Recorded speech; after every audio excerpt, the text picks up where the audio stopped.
This is the state of the nation. Rifa Uganda. We are deliberate, we are reasonable, we are uncensored. The state of the nation with Henry Sally.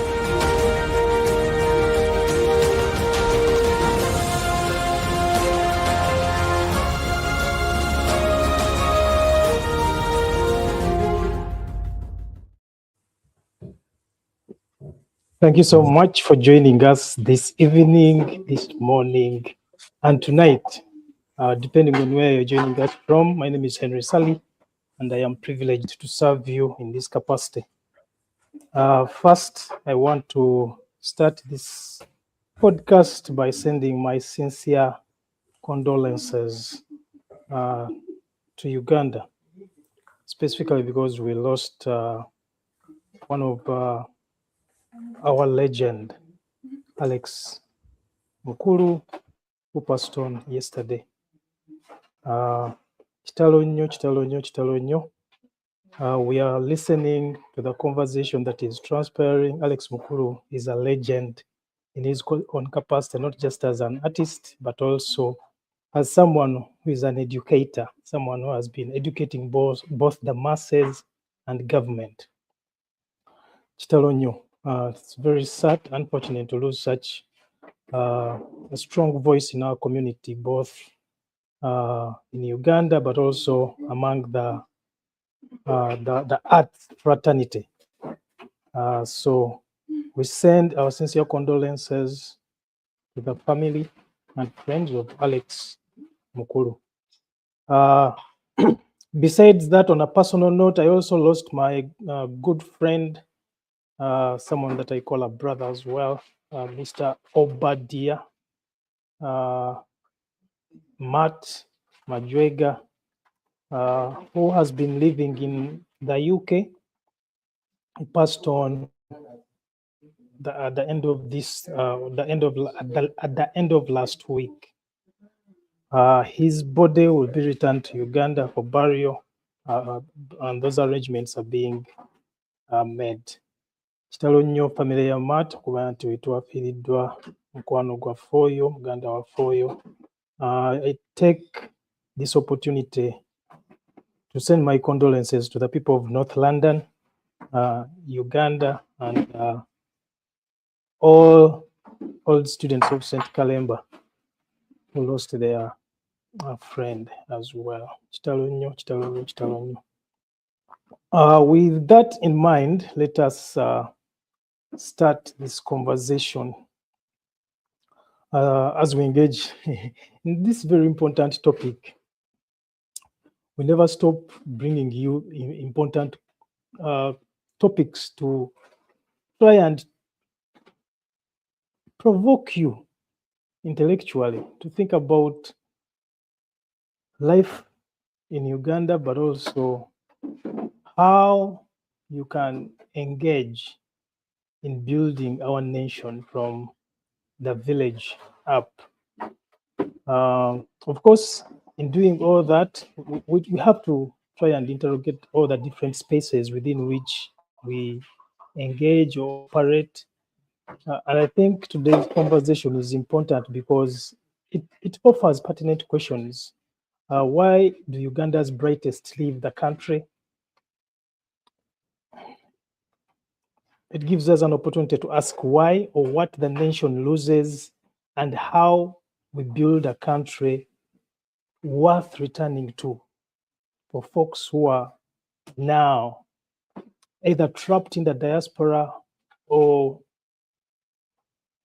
who are enjoying lives outside of their motherland. Of course, there is an old saying or an old way of describing migration from Africa.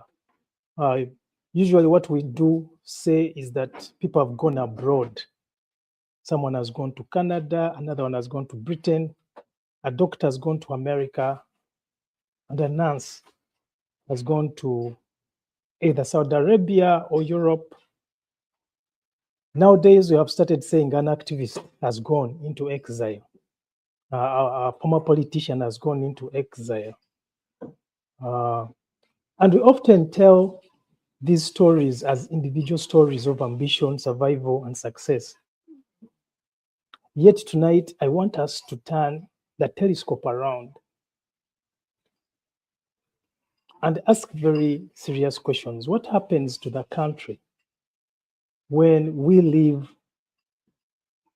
it behind? What happens when a doctor leaves a hospital, or when a professor leaves a university, or when an entrepreneur leaves Kampala or Mbarara or Jinja? What happens when a journalist concludes that telling the truth is safer done from another space or another country? Or when a former politician or member of parliament discovers that exile offers something home cannot guarantee: freedom of speech, freedom of expression, even freedom of association? And what happens when young graduates no longer dream about transforming Uganda, but dreams about escaping it? At what point does migration stop being simply the movement of people and become a diagnosis of the state? Uganda's own national migration policy acknowledges brain drain and proposes incentives to reduce skilled immigration, encourage skilled Ugandans to return, and facilitate knowledge transfer from the diaspora. That admission matters because countries do not lose human capital only when aeroplanes take off from Entebbe. They lose human capital when talented people conclude that their abilities, their ambitions, their freedoms, or their lives have better prospects somewhere else. And that is important to interrogate, because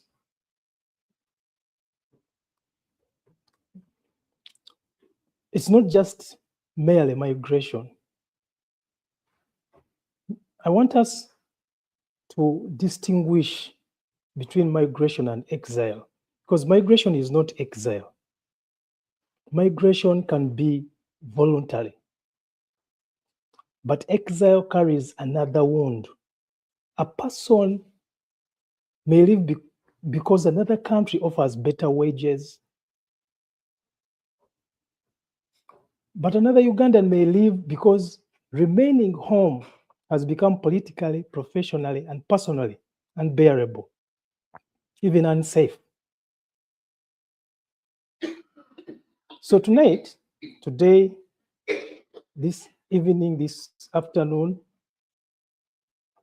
as always, Dr. Stella, Dr. Mirembe, and myself, we are going to interrogate this difficult conversation.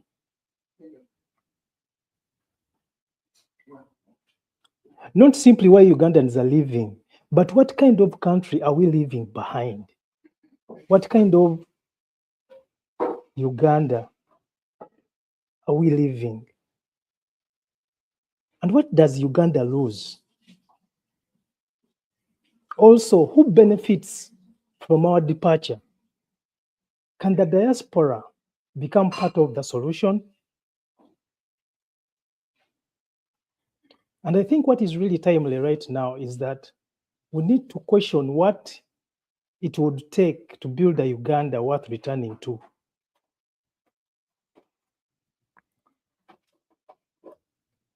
So I'm going to invite my colleagues to introduce themselves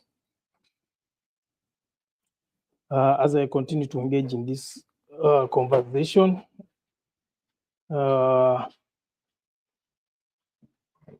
Because I think it is important for us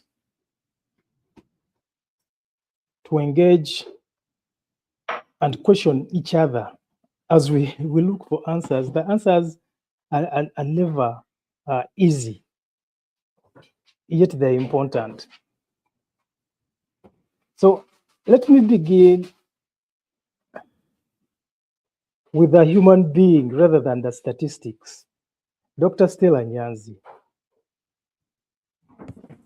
Hi, good evening, Henry. Thank you for organizing the space and bringing me back, especially to discuss this topic about exile. I'm a Ugandan refugee living as an exile in Germany. I've been here for the last 5 years. Time flies very fast. And I think it's an important topic, particularly because when I fled in January 2022, 2021, I was the odd case, and it was very easy for people to make a mockery of my fleeing from Uganda. But more and more, the last 5 years, I've witnessed people writing to me to say, "How did you get out? Help me get out. I'm trying to get out, but I'm very frustrated." And prior to the beginning of this year, 2026, people were thinking about fleeing. But since the elections, we've seen an upsurge, Henry, of Ugandans who've actually fled from Uganda, and they leave knowing they're not going back until situation changes, either for them where they are or back home if the situation from which they fled changes. And so I think it's an important topic, and I'm glad to join you on this panel to talk about these important issues. And I want to add my condolences to yours for the people in Uganda, people of Uganda, especially those of us who are creatives, about the loss of Alex Mukulu. Younger generations know him as the man who was adjudicating music contests, and he'd tell people, "Munya, munya, gendo mnabe, gendo nabe bombo," meaning that he'd call out young people not just on their lack of talent as musicians, but he'd also talk to them about body hygiene. He was that sort of forthright person. But for slightly older generations, the millennials, the Generation X's, and everybody else, the baby boomers, Alex Mukulu was a creative, a theater director, a playwright who wrote deeply anti-status quo, anti-government, critical drama plays that were acted in the theaters of Uganda. And he also composed music songs that were part of these theatricals. And they were very, very critical of the regime. And so Uganda has lost a talent. And we grieve with those who are grieving. Yeah, there's this song called Abenna Mutamba waliwo abatwavuwaza bone begaggawaza. Very interesting song. A lot of stuff to learn from. Hopefully I'll play it at some point. Dr. Mirembe.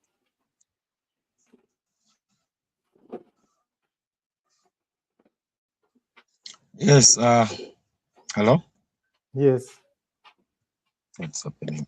Yeah, I know. Hello? You're twisted. Yes, fix your phone. I'm trying to. There you go. Yes, there you I'm go. trying to. Yeah, there you go. That's Yeah, good. I think Yeah, that's now good. it's better. Yes, that's good. Okay. Yes. Good evening to you, our host, my senior Dr. Stella Nyanzi, and the country. My name is Mirembe Joel. I am an advocate of social justice and health equity. Definitely, I will add my voice to the friends, the family, and the country at large, especially those ones who live and they are not willing to vulgarize their conscience. Those ones who are working, wish, or pray for. Mugende.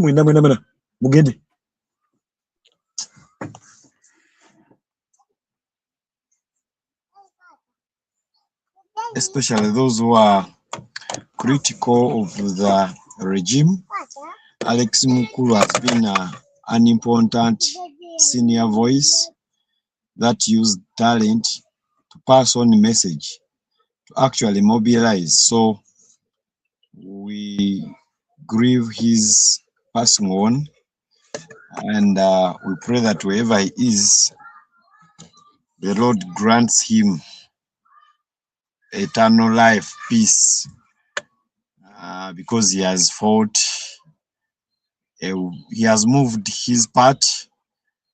We don't know how he died, we don't know anything, but at least what has been confirmed that he lost his life. So today's topic, definitely we are going to digest it. It's a very important one for all of us, especially those ones who are asking government to do the right things, asking government not to go off road, eleme tuvuga kataka, edde ku luguudo, ate bwedda ku luguudo, oluguudo olutuufu, si kuvuga ng'ovugira ku Jinja Road ng'ate abasaabaze obagamba mugenda Masaka. That kind of a driver and a conductor are very disastrous to the passengers. So all those kind of people who are in that kind of environment or a grouping or a community, Moni, Alex Mukuru, also this topic is very important to us. Thank you very much. Thank you so much, Dr. Mirembe. It's a pleasure to have you, and greetings to our children out there who are giving you some company out there. In celebration of Alex Mukulu's life, I am going to play a song that he wrote for people to pick out a few things. Of course, it's not the original song because it has compilation of different pictures, but I think it's important for us to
musango gwagenda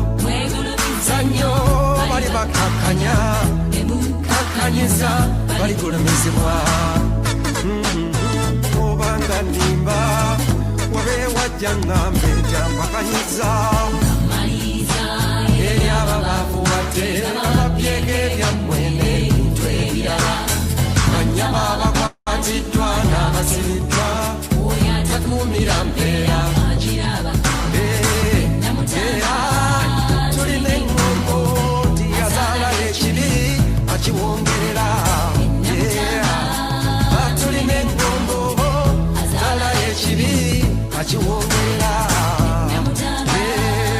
tulina eŋŋombo azaala ekibi akiwongerera.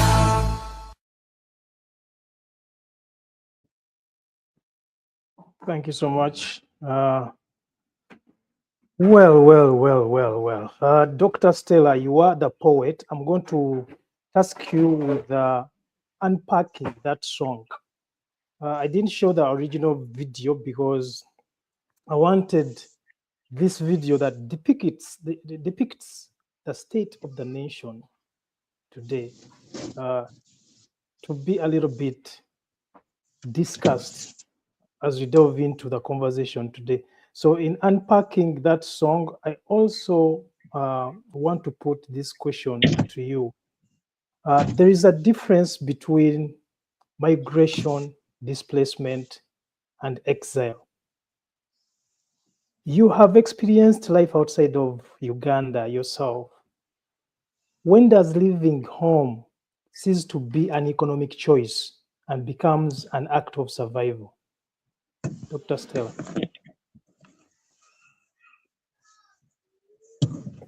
Thank you very much, Henry, for the question. Also, thank you for honoring the memory of Alex Mukuru by playing one of his productions, one of his songs. And I think Bandamutamba is among his well-remembered songs because of the way in which he describes the plight of Uganda and calls out people who've impoverished, made poor Ugandans. And I think it's deeply moving for me because that song is timeless. It's I don't know when he actually released it, when he composed it, but what he's been singing about, what he was singing about when he composed that song is very relevant even today, right? That there are people who've made our lives so difficult. And I think for me, the meaning is even much more clear through the pictures that you shared, very contemporary pictures of, members of parliament, of the difference between the rural poor boy with his hoe and torn dirty clothes and members of parliament who are sleeping in parliament, the theft of our parastatals such as the Uganda Airlines, where we see dead, rusting aircraft. And yet Uganda is not a poor country. Uganda is a well-resourced country. And I think that the photography is worth looking into because I think what the photographer has done, as well as the words, the lyrics of Alex Mukulu, is to layer sort of a graphic visual representation of the poverty, the plight that Ugandans have to live with, the suffering of our leaders, those of us in the resistance, in the opposition, those of us who don't approve of the current corrupt militarized government. We see the beating of Kyagulanyi Robert, and he's shown with his clashes, and we all remember what happened in the 2021 elections and the 2026 elections. And I think for me that Mukulu's song is really important. He's calling out people who are oppressing Ugandans without calling them out, without naming them. He talks about what's happening. And I think Haben Namutamba, anyone could be a one Namutamba. And I think for me, the picture that I would add to that is a picture that Dr. Mirembe, who is on this panel, represents very well. The last and most recent picture for me I would add is what's happening with our medical interns. I would add a picture of them in their white coats, men and a woman. There's a woman, guys, at Luzira. I don't know if they were remanded at Luzira or they were taken to Chitalia, but Uganda's most brilliant brains, fresh from Makerere University, public, School of Medicine, or it could be Gulu, it could be Mbarara University of Science and Technology. We have all these other private universities that are teaching and training medical doctors for the degree, nurses and midwives, pharmacologists, psychiatrists, the whole medical profession. And we've talked about this topic so many times, but I think for me that one of the most obscene presentations of the state to which Uganda has fallen is those young men heading to prison. Their violent arrest, those young men and a woman having a charge sheet for public nuisance on the public road, yet they were merely expressing a constitutional right, protesting peacefully in Kampala. Medical doctors, they didn't hold stones. They were wearing their white gowns, they're wearing their stethoscopes, and they were arrested violently. Henry, Joel, that arrest was violent. Okay? These are medical doctors. And I think Banam Tamba, I would add a picture of the fallenness. We have ministers of health. We have medical doctors in parliament, in the cabinet. But even if we did not have them in the state organs, everybody falls sick. The first lady, if she's still alive, she is reliant on medical doctors. Before she gets a referral to Germany or America or India or even space, before she gets a referral to heaven, going as a corpse, for example, she will be handled by medical doctors. And I think for me that, therefore, without talking about Dr. Mirembe's current organizing, which is really important, those pictures I would put a picture of Dr. Kizza Besigye, a medical doctor, struggling for his life. Not at home, not in a prison cell, but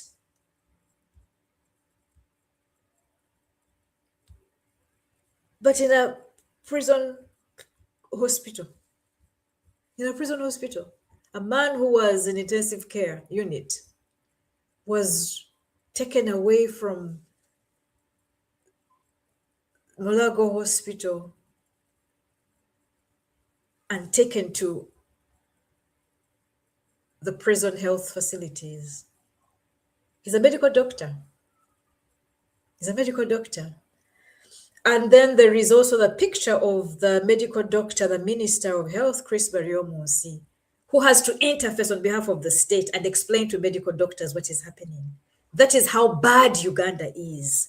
And so when you ask me about the difference between exile and voluntary migration or migration, I think for me, I would immediately say that exile is the departure from one's home country or community of belonging without their voluntary decision. They are compelled, either forced to leave or they leave because of the conditions being unbearable, right? I have heard people telling me, you're in self-exile, you're not exiled. But exile is a situation. I don't need Museveni to issue an order saying, Stella Nyanzi, you're banished. Tebetaga kunguba. I don't need to be banished from Uganda. I cannot be deported from my homeland, right? So we no longer live in colonial days where the queen would banish Semei Kakunguru to an island, or Kabaka Mutesa to England, okay?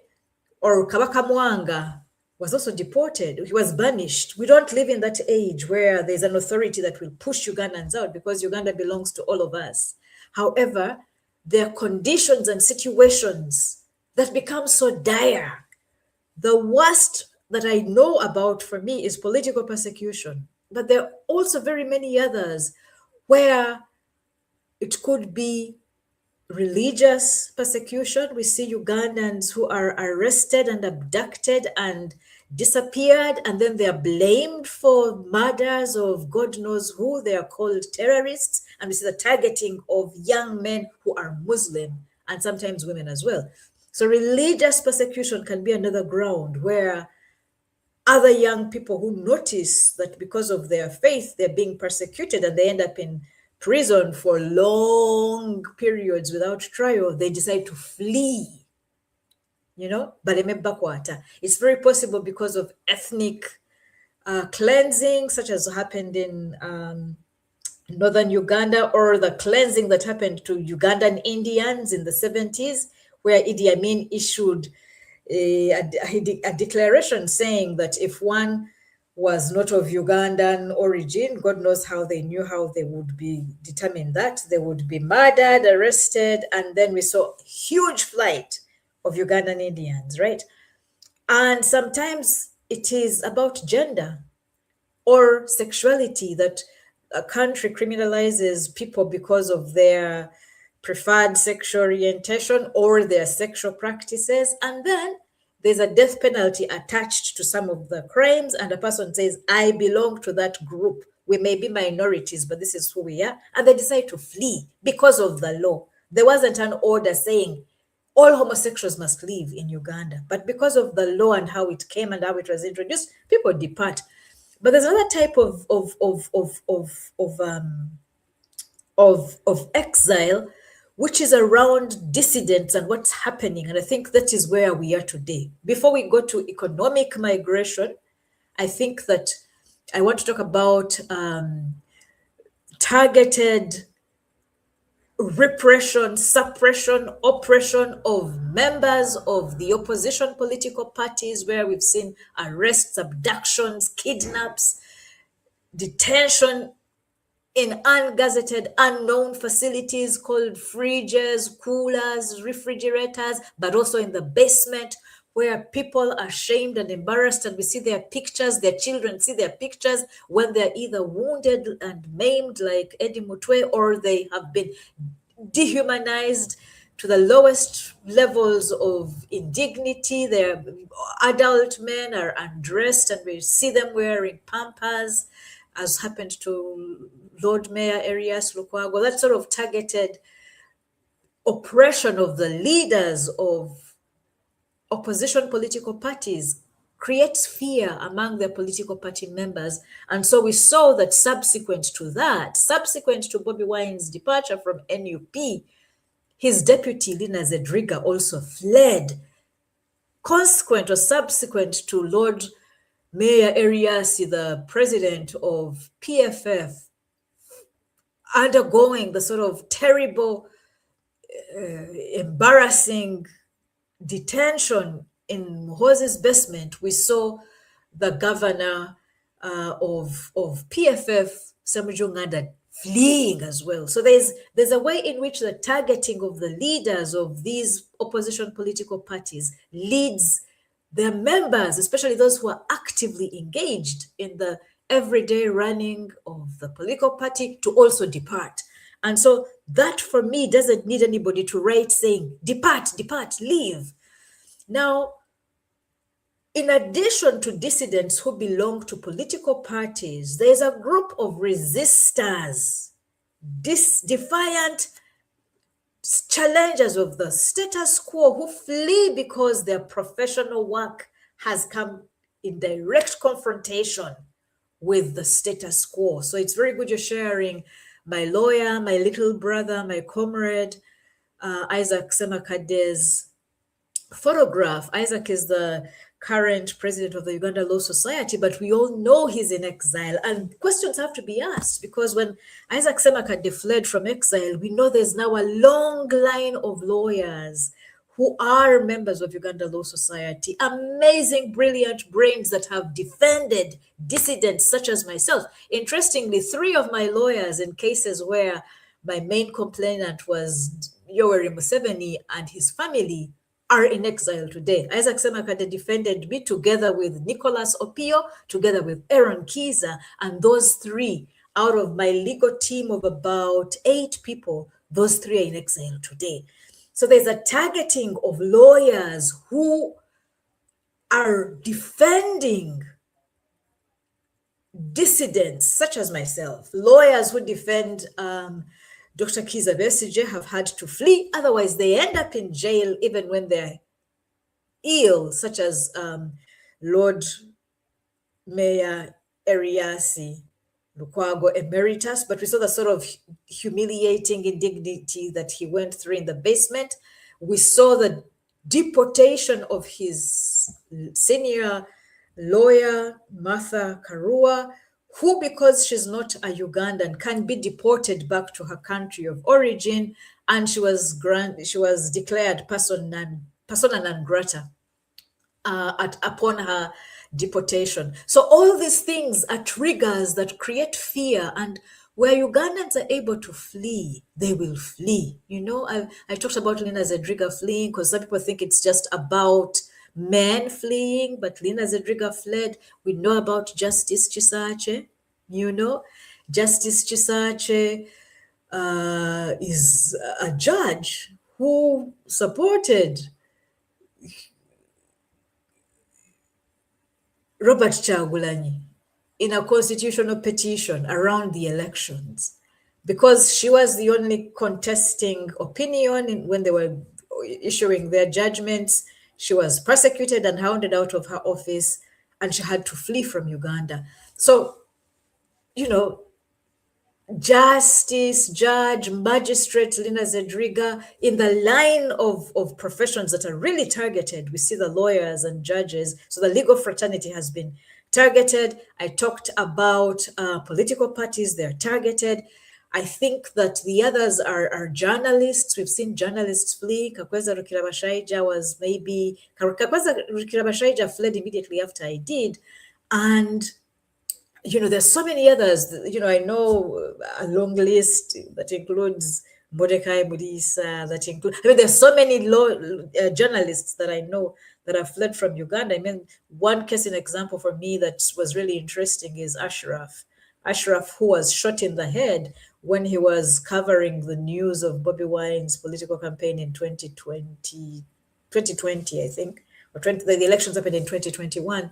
And there's no way that this young man would stay with a head wound from gunfire and not seek support outside the continent. So the targeting of professionals who are either medical doctors, lawyers, journalists, supporting the work of dissidents, or they themselves being dissidents, are targeted. Now, does one choose to leave home willingly? Does one ever choose to willingly leave home? I think that the question about migration is interesting, because there are those who migrate for better economic opportunities, right? But there's a moment where one becomes unemployable. When I was working at Makerere University, and the Minister of Education was the First Lady, and I challenged the First Lady for doing nothing about sanitary pads to ensure that young girls stay in school on days when they menstruate, I was punished with a suspension from Makerere University. I became unemployable within the universities, right? So if I have a PhD and I can be employed at Makerere University and I have my job, but because I criticize the First Lady and then I get a suspension, and I become unemployable in Uganda, like one who cannot be employed. If I flee out of Uganda, is that economic? Am I an economic migrant or an exile? I'm unemployable in Uganda, right? If because of no work, no pay, the policy that the medical interns are facing, it becomes impossible to get a decent income to support oneself and one's dependents. When one works, medical interns decide to flee from Uganda. Is that economic migration, or are they in fact exiles? Right? And I think for me that these neat categories have to be problematized depending on the context of Uganda.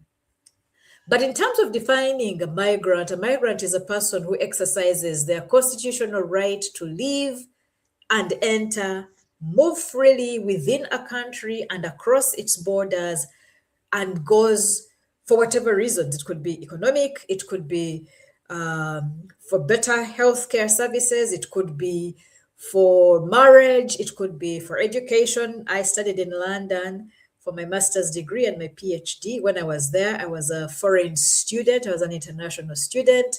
My father studied in Michigan for his master's of public health. And at that time, we were called foreign students, we were migrants, but they're students now who cannot study at Makerere because they were suspended when they were protesting.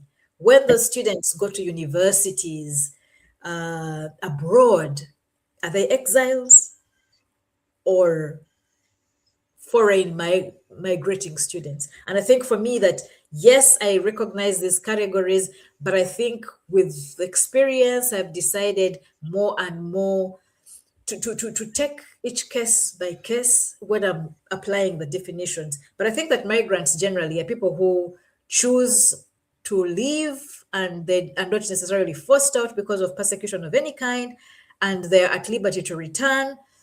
And I think in terms of the exile category, we have, we can get into all of this. We have asylum seekers who cannot return home. We also have refugees who cannot return home because they are granted protection because of fear, the threat they face in the country of origin.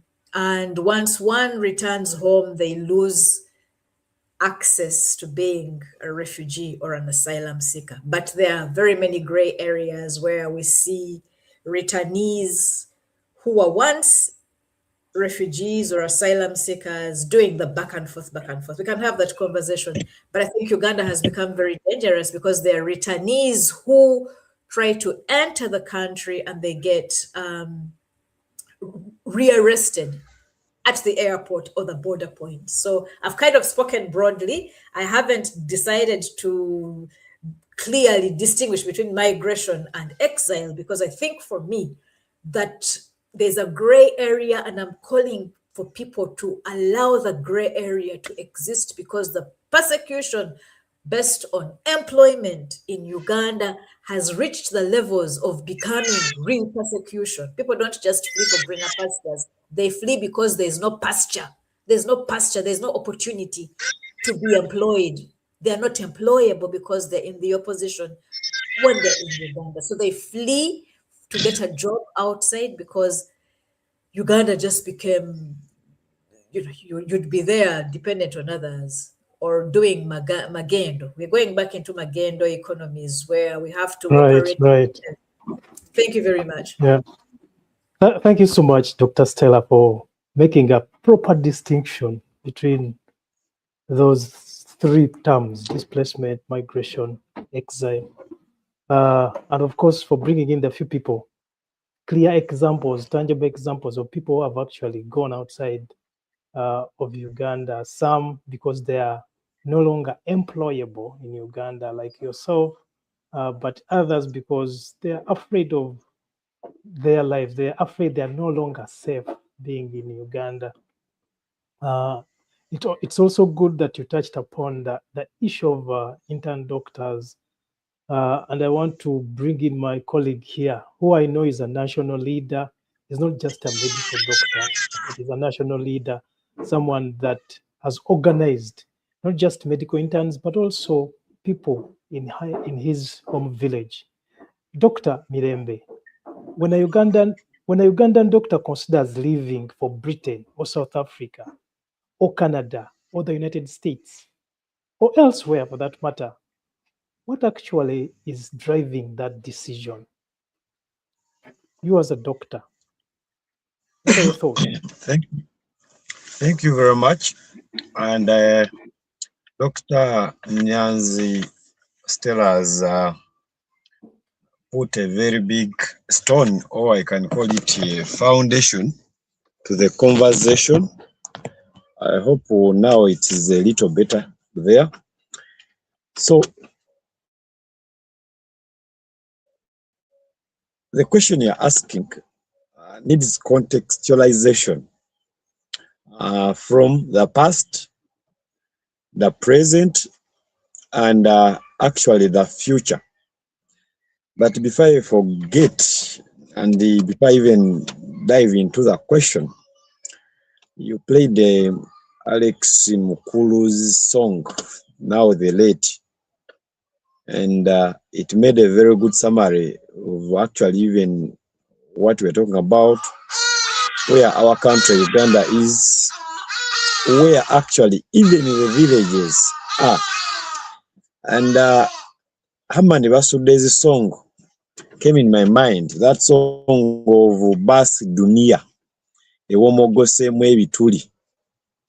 And I think along the way, if you have the time, you would also play for us that song along the way in the program, such that we even remind ourselves more and more. Probably the reminders could trigger positive, constructive, practical way forward to the current circumstances where we find ourselves as a people.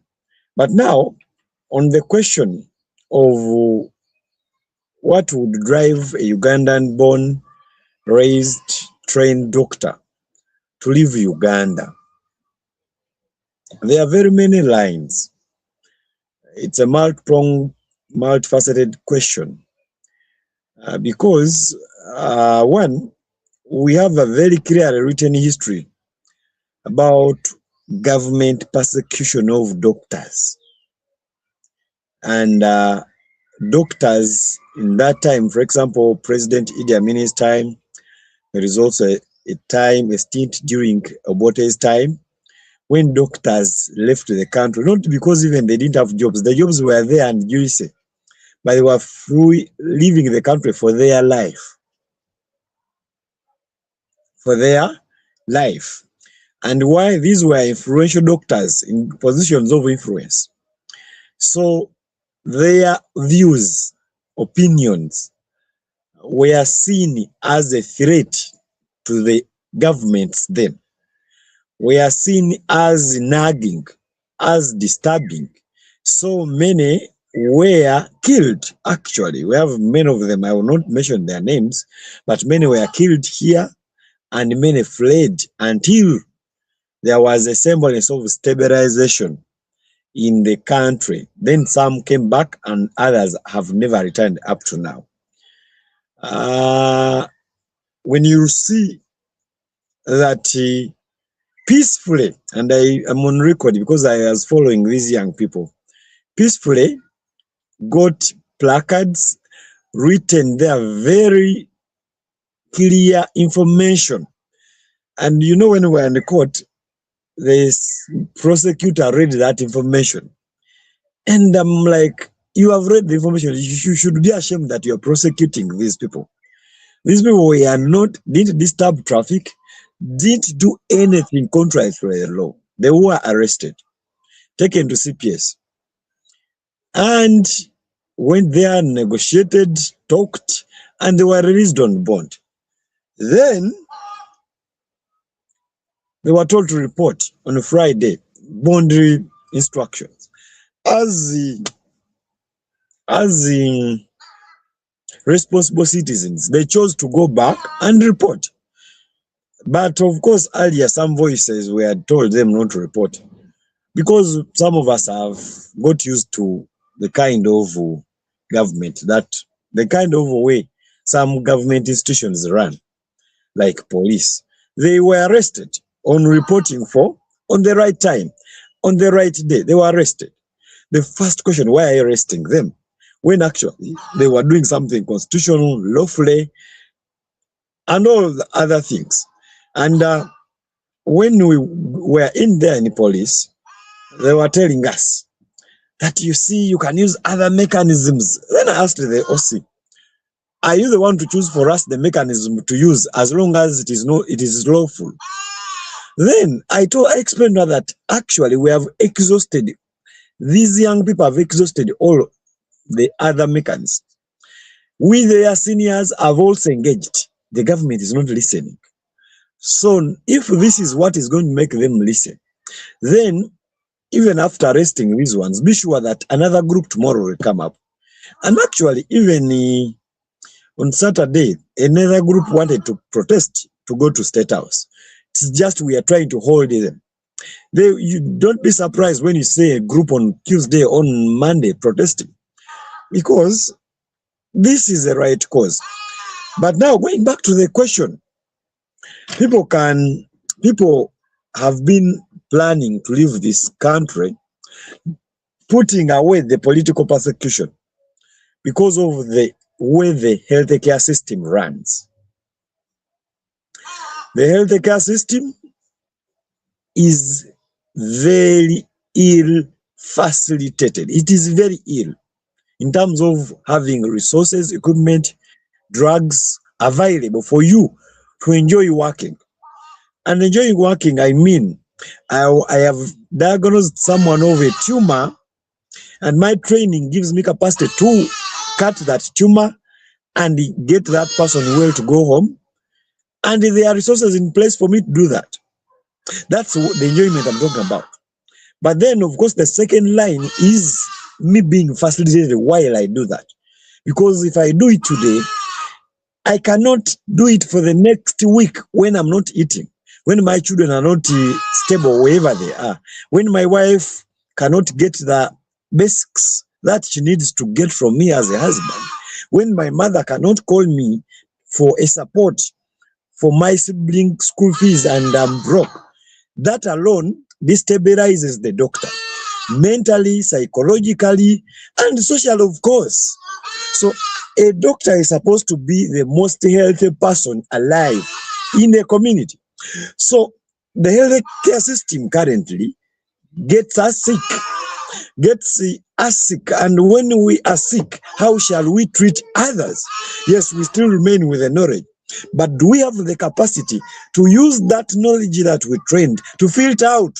Because, you know, we are trained to manage millions of cases.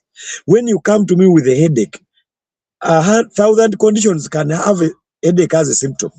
But I have to hear you out.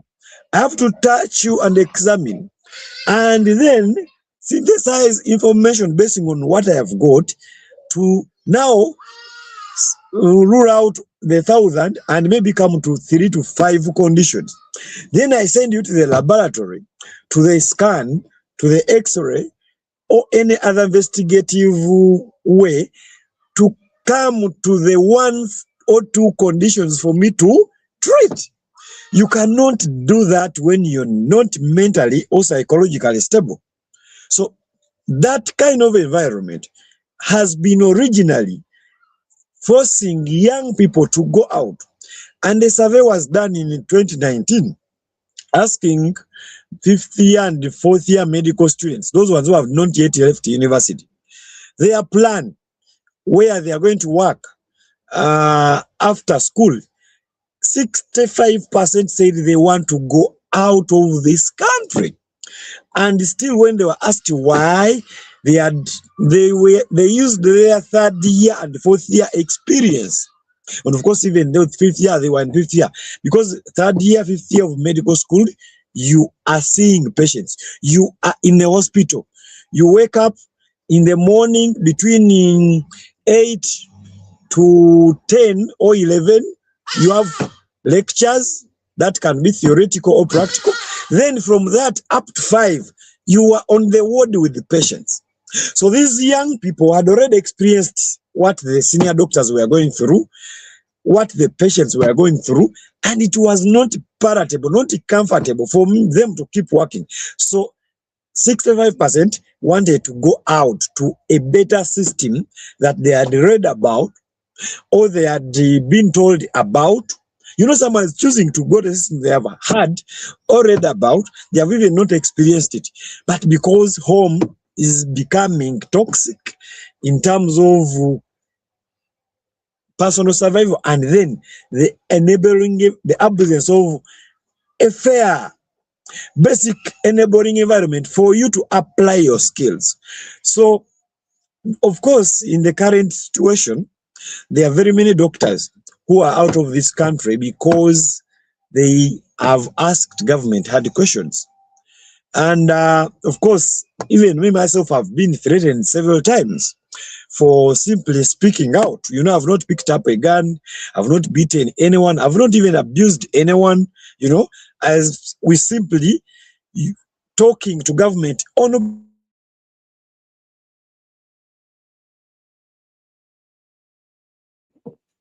I think we are losing Dr. Mirembe, but he will be joining us back shortly as soon as his internet is functional. Dr. Mirembe, let us know when you're back. We don't hear you. I think your internet has been disrupted, but we do understand those circumstances. Hello? So I've been disrupted. My network got disrupted. Are you able to hear me? We hear you now, yes. Yes. So that kind of a disruptive environment that government has failed to address for 40 years, now there has come a new environment.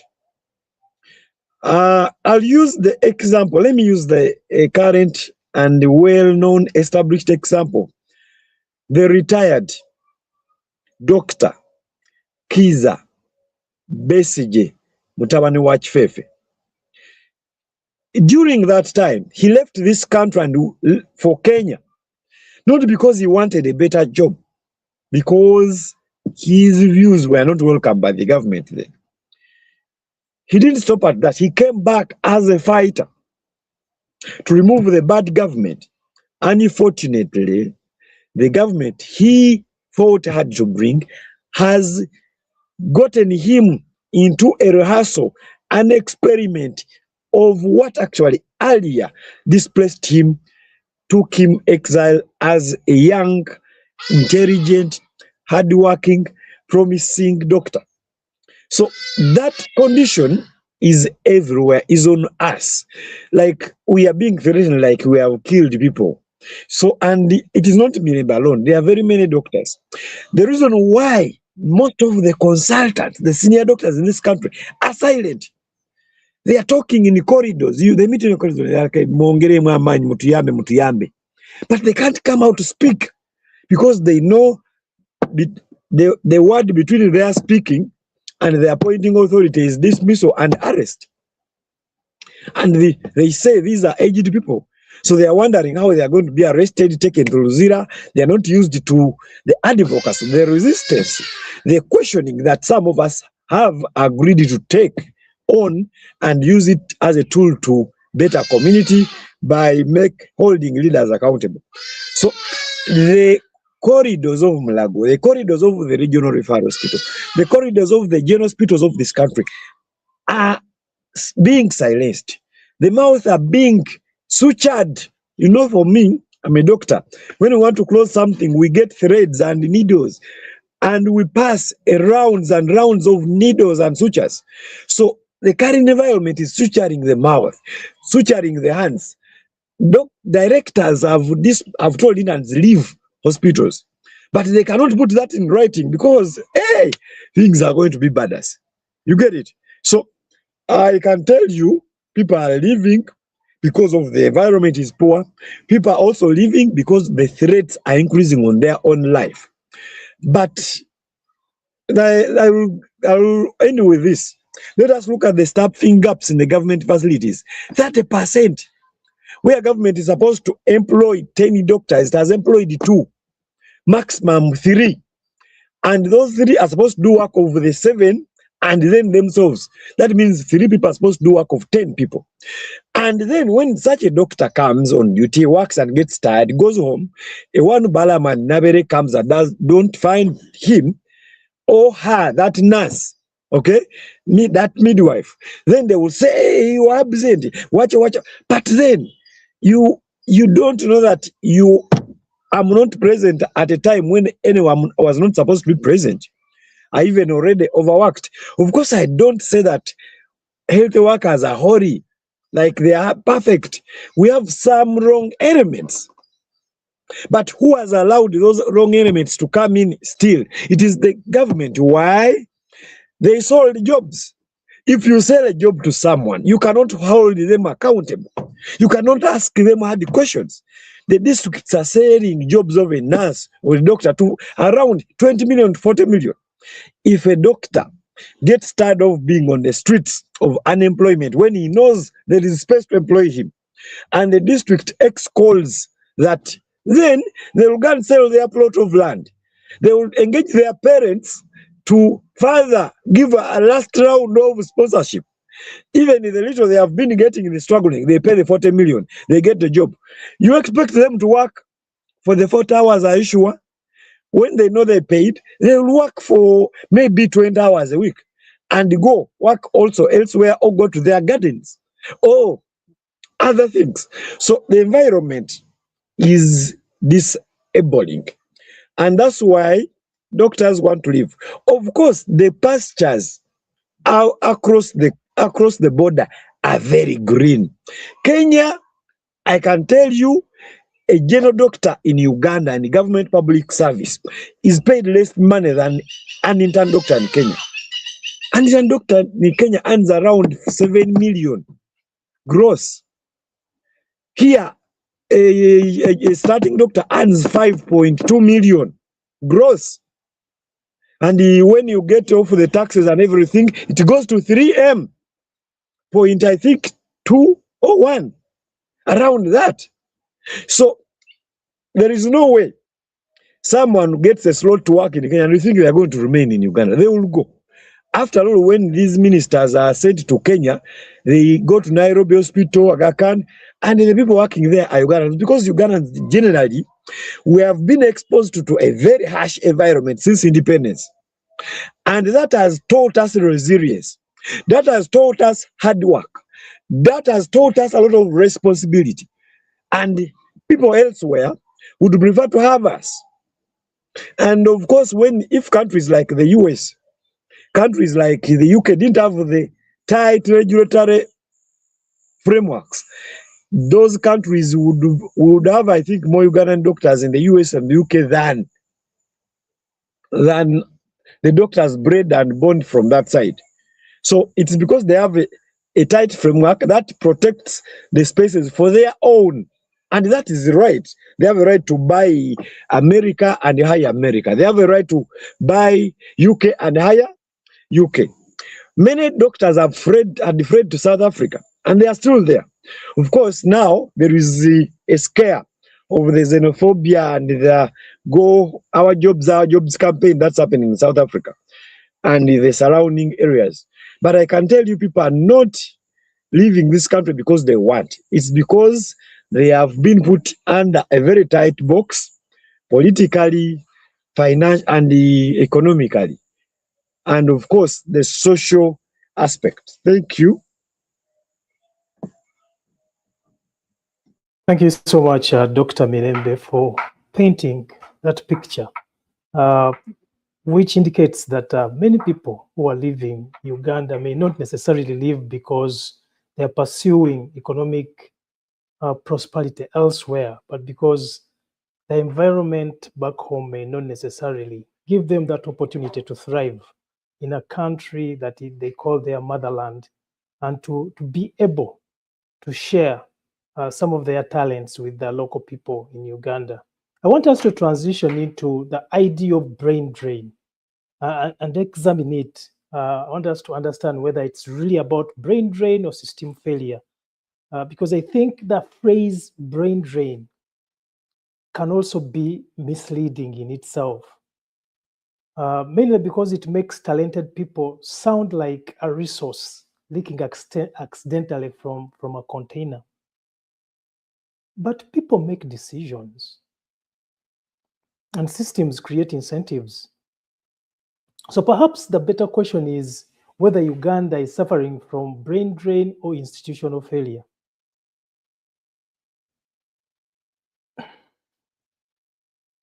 Dr. Mirembe, Uganda spends a lot of time Yes. or years educating. Well, I want us to delve into how much time Uganda spends educating a medical student. I want us to also interrogate the sacrifices the families put in, how much time universities and hospitals put in, both in training them and supervising them. And this is important because I want us to understand if a young doctor can work, how many hours can a young doctor work in order for them to be recognized as someone who is now legitimately capable of handling medical issues in a hospital,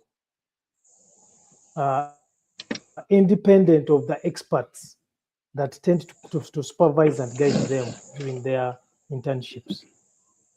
Okay. Yeah. Thank you very much, Henry, for that question. One, the time taken to train a professional. Maybe we should figure in also the resources taken to train one. So if we are to start from P1, we have 7 years.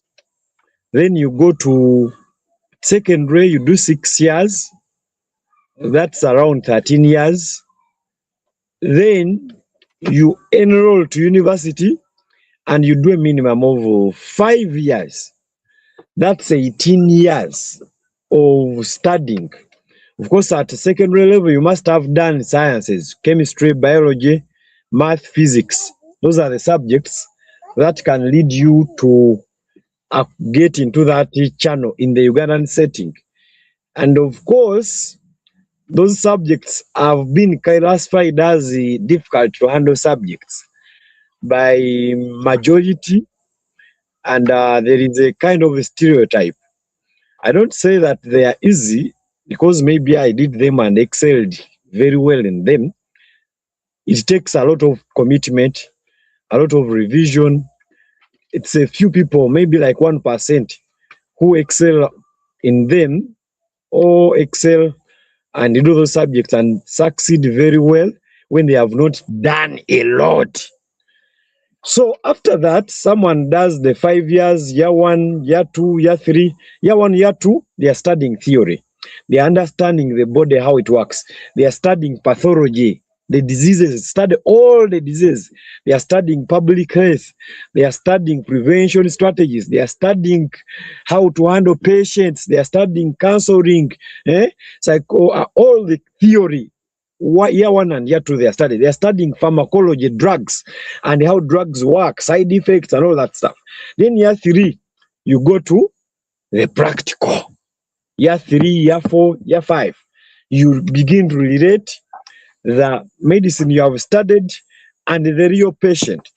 And according to curriculum, you are not supposed to be allowed to graduate until when the university, your lecturers are sure you can independently handle patients. So the other question is why the internship comes in. Internship is not a Ugandan policy. It is an international standard in treating patients. The same way there is an international standard that every doctor, before your license is renewed every year, you must present with evidence a certain level of new knowledge that you have gained. New knowledge. You get it? And that's what we call continuous professional development. We term the CPD points. You must have attended 48 sessions where you were not alone. There were colleagues and you discussed patient issues, new knowledge, new developments in medicine, professional development, in clinical work, among other things. And when you don't present that evidence to the council, they don't renew your license. So in medicine, it is learning is forever. But internship is there actually as a CPD to a new person who doesn't know the field. So they must put a mechanism in place for a CPD for this person as they work. You get it? So that's why, we have these trivial politicians. They are vulgarizing the issue to make it training. But it's not training, it is work. Even me, Mirembe, license renewal starts in October. If I reach October when I have not fulfilled my points, I have not attended continuous medical education sessions that amount to 48 points, I will tell you they will not renew my license.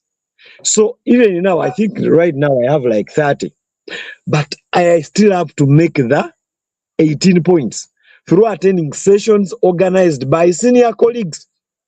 You get it?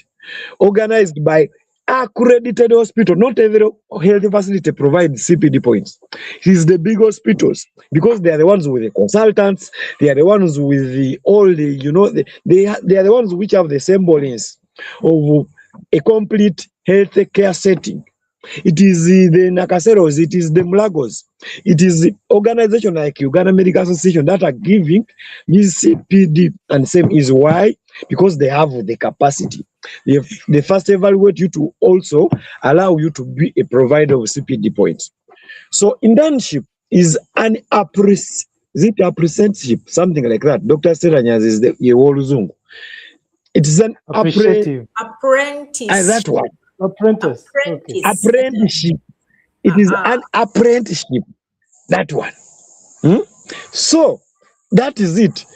And I was asking, but almost last time I was talking about to do practice. And I wanted to ask him if I was close. Did he resign his position of being MP when he was appointed minister? When he's going out in the field, doesn't he file for allowances? Doesn't he file for allowances when he's going abroad? Air ticket.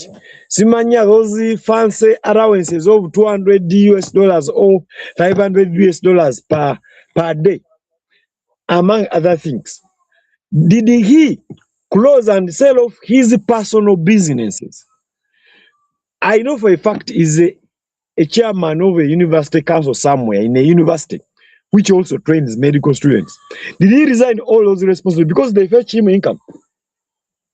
Because if you say, me, Dr. X, when I'm done with my duty at government hospital X, I'm not supposed to go and work elsewhere.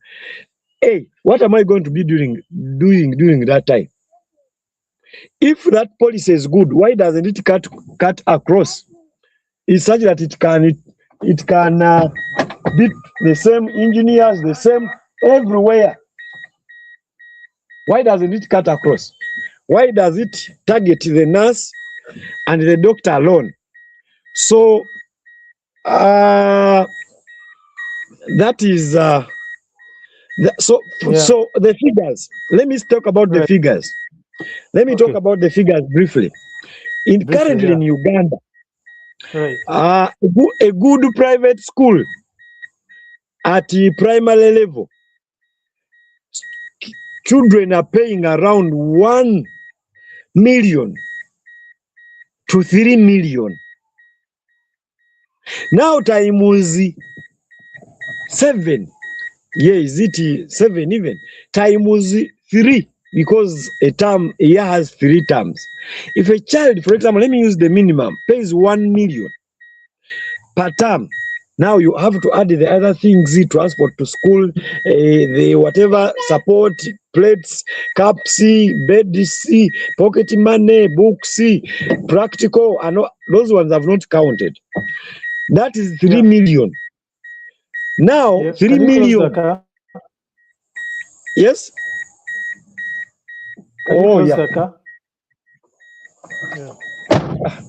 This child opened the car. I did not actually noticed it.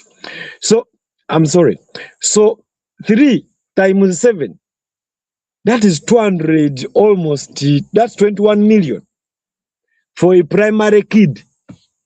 Now, when you go to A level, it is on average, a good school, 1.8 million to 2 million. That's a good school that we expect allegedly the child will get good grades.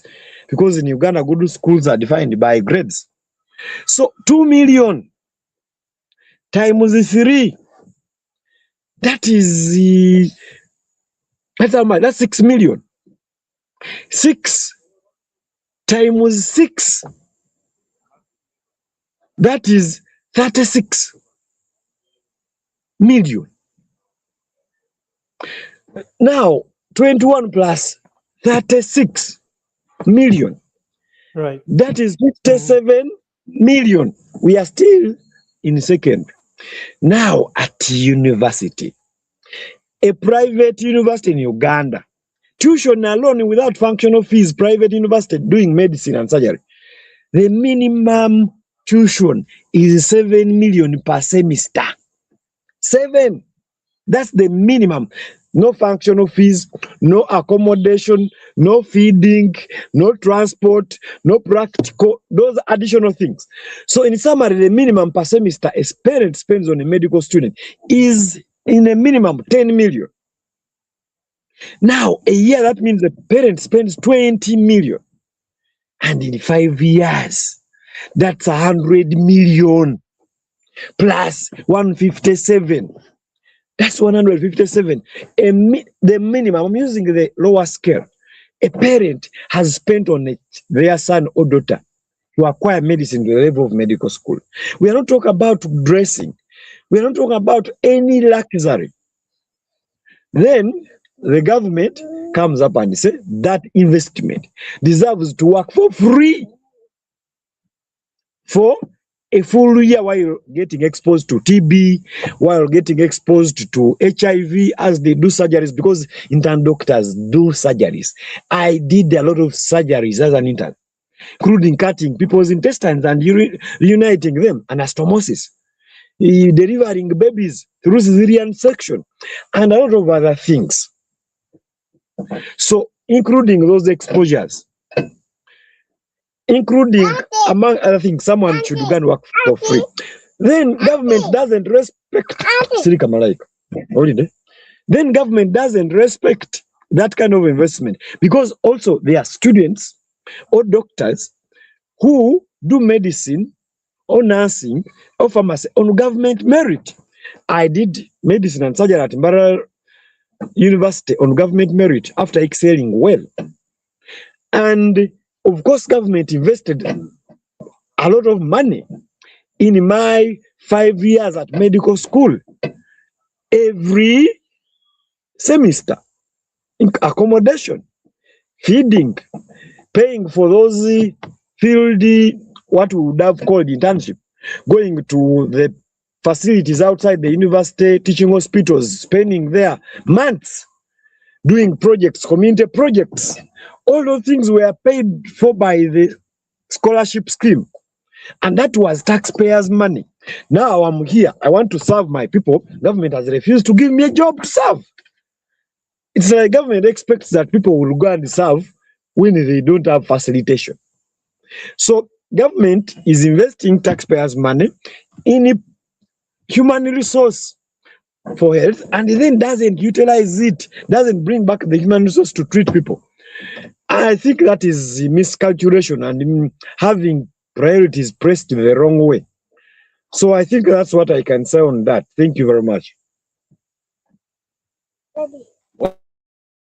Thank you so much, Dr. Milembe, for giving us that bigger picture of what it really, how much it takes to educate a doctor in Uganda. The investment that both the government and family invest in an individual talent for them to become a doctor.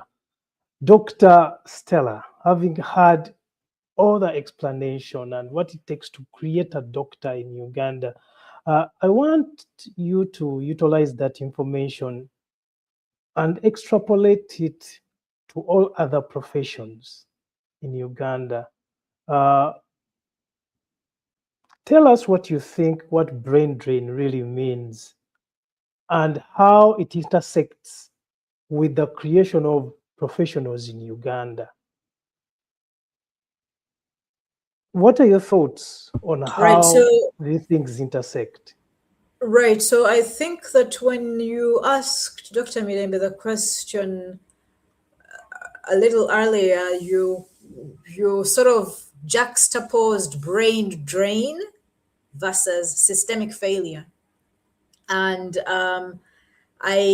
when he was asked, I thought about the difference. So for me, I think that, and I will go to the question about the cost it takes to create one doctor, one lawyer, one journalist, one policeman, one MP, yeah, one kubachiyo, whether the person is security or a cleaner or a domestic help, housemaid, servant, yeah, or a trader even. But I want to first address the question about, is it brain drain or systemic failure? And I think for me, where you put or, I would put and. I think that brain drain is a result of systemic failure. It's not one or the other. I also think that systemic failure leads to brain drain. If there's no pay, for example, there's a system of, you're going to work as a medical intern, there's a new policy, and you will not be paid. Systemic failure, and there's no accountability. There's no possibility to remedy, rectify this. The systems are failing. You can't go to court to sue. If you try to protest, you're arrested, etc., etc. When senior doctors, Uganda Medical Association stands in alliance or allies in solidarity with the younger doctors, there's punishment, for example, for the senior medical doctors, and they're told, go away, we will not appoint or assign you, deploy you, etc., etc. Go and create your own private clinics, you will not work in public health facilities. The systems fail, and so people who have means will leave, right? If, for example, because we are exercising our right to choose our leaders, we deny the NRM our will and we belong to political parties, systems that were working well would allow a multi-party dispensation to have alternative voices, that NUP, DP, CP, UPC, FDC, PFF, the variety can thrive. But if in a multi-party dispensation, it's impossible to have dissident voices, opposition voices, resistant voices, critical voices, even anti-government voices standing side by side peacefully, that to be critical equals to go to jail. To be opposition member means to be accused with treason or trickery, that, you know, that the opposition becomes targeted for criminalization, for prosecution, persecution. We will leave. So systemic failure leads to brain drain in real ways. I think for me, therefore, that the question about either or, and when there's brain drain, the brains of Uganda that are trained to uphold systems, management, planning, accountability, redress, monitoring, if we flee, the systems fail, right? So I think there's a related, one leads to the other. Is it the egg that comes before the chicken, or the chicken comes before the egg? There's that sort of symbiotic relationship of give and take. If the brain drain happens, the systems fail because the talent, the individual resources, that well-educated, experienced expertise departs, then the systems don't have the thinkers, the managers, and the doers to run them. Yeah. But that is one thing. And then I wanted also to talk about, to just name a few names. Yeah. Names. And maybe I will start, sorry? Such as what? Such as the medical doctor, the doctors have been talked about, but I made a list of exiles last week, I think, and I named the people Yes. that I know. And then among the list, I included Afande, a good friend of mine, Superintendent Samuel Abwang, who fled from Uganda because he was persecuted as a policeman. Yeah. And then other police officers who, this was superintendent of police. He was at that level, SP, Samuel Abwang. He was the DPC, yeah, at that level. When I was arrested and taken to Wandegea, he was in charge of that operation. But that's a different story. Today we're very good friends since he left Uganda. But then there are other police officers at the level of superintendent of police who said, but still, I also fled. Why don't you add me onto that list and you publicize me? Right? There are people like Superintendent Tenua Ivan, who is in Scotland today. Superintendent Owore Agre went to the UK.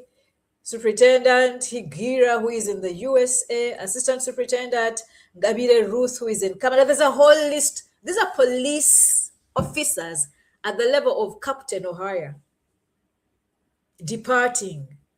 And these are the names that I know. There are very many others, very, very many others. By the time SP Samuel Abwang fled from Uganda, he had been the OC station in Wandegea. He'd been raised to DPC in Koboko. Imagine the resource. Okay? This is the Uganda Police Forces. You'd think that the professions that are leaving are those, those lawyers, those journalists, those politicians, those critics, those big-mouthed, educated people in Uganda. But even in the police services, I've given you some names of people who fled. Yeah.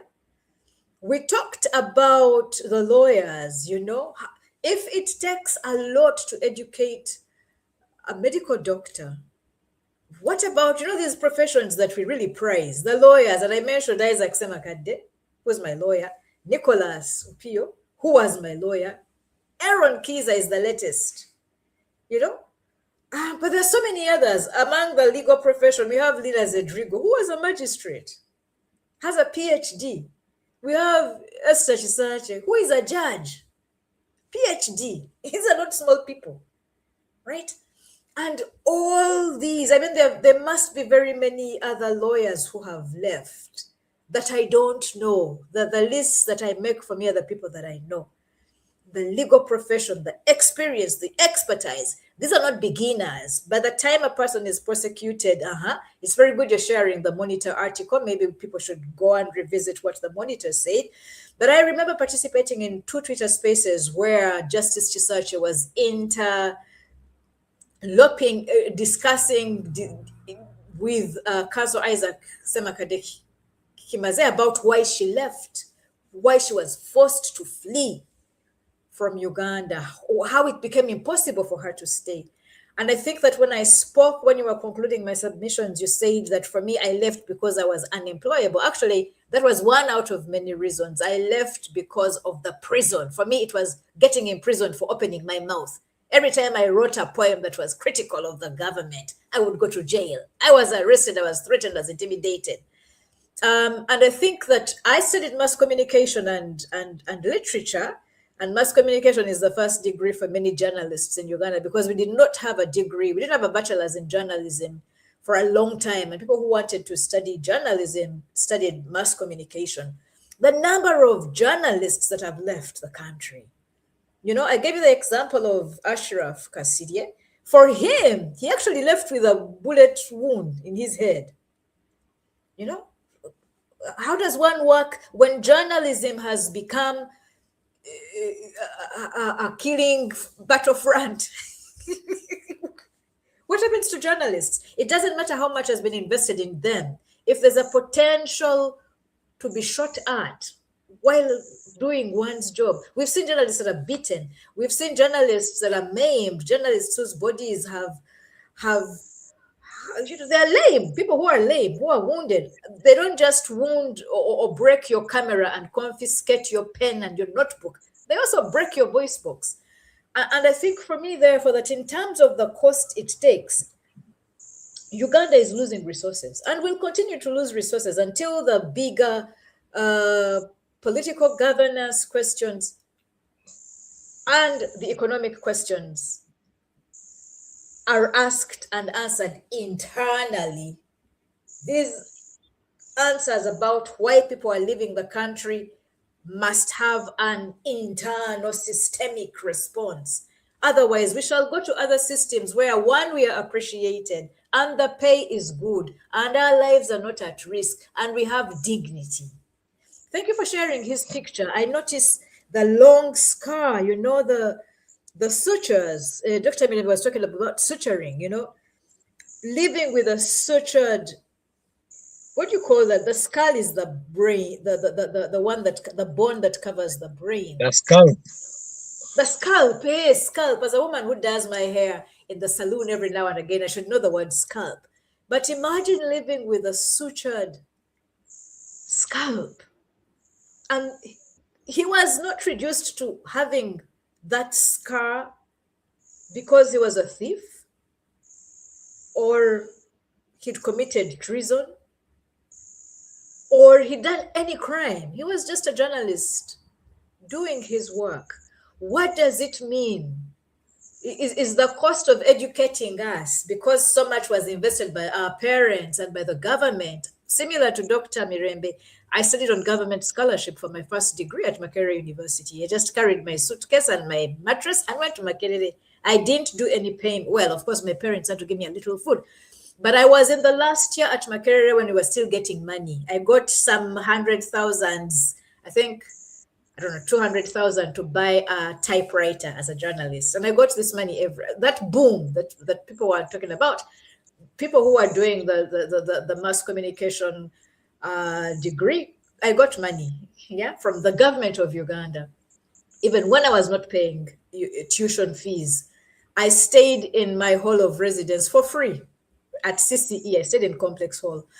So the cost that the government, our parents, our families, our communities invest in us, but also our individual costs, we pay so much as kids, as young adults going through this twelekereza, we sacrifice a lot to get our qualifications. Yes, it is a dear cost. It's expensive to educate professionals. And why I wanted to talk about the Nkuba Cheyos as well is because we see Ugandans who would rather go and clean toilets in Dubai, who would rather go and work in supermarkets in Qatar, who would rather go and be security guards in Jordan and Oman and Saudi Arabia, because the conditions are much better. The dignity is much more. The kamani you get every month is much, much better. Even when some people talk about the servitude, like you live like dogs in dog houses. You're kept, you have particular hours. So the working conditions may not be that good, but the dignity, the payment, the quality for work done is much, much more than being a doctor in a clinic with your stethoscope and so many patients, but no pay. And the cost it takes those people is as dear as well, because they go to the nursery schools that Dr. Mileve was calculating and the primary schools. Some drop out at P7, but many of the people who end up in Dubai and Qatar and Oman, Saudi Arabia, doing these menial jobs that many of us despise, some of them are medical doctors and lawyers and engineers, and some of them have master's degrees, right? I was in prison with women who came from Qatar, who were teachers who had master's degrees, and it was much more pay, they got a lot more money, more wealth, working as child minders, who are also called au pairs, in the homes of wealthy people in Saudi Arabia, than teaching in secondary schools in Uganda. And so, yeah.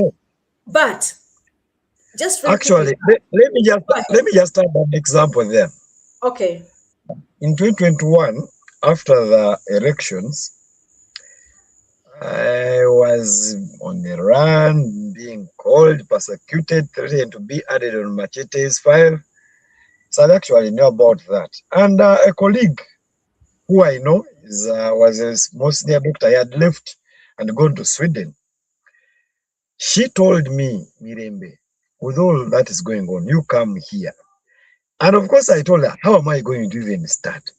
You know, the qualifications here are not recognized. She told me, the doctor in Uganda, the money they make by being a doctor at your level, you will make twice that money when you're not doing the job of a doctor. I will get you the job. Then, after 1 year, you will enroll and update, study such that the qualifications now can be get recognized. So that is it. That is it.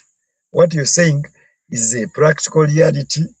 People who are cleaning, because her story is she went also and she went to study and then she took up a job to clean in the hospital. She was not studying a clinical work, so she was simply studying a theoretical course at the university. So she took up a job as a cleaner and she earned twice the net pay we earn in Uganda, what she earned in Uganda, working in a government health center for.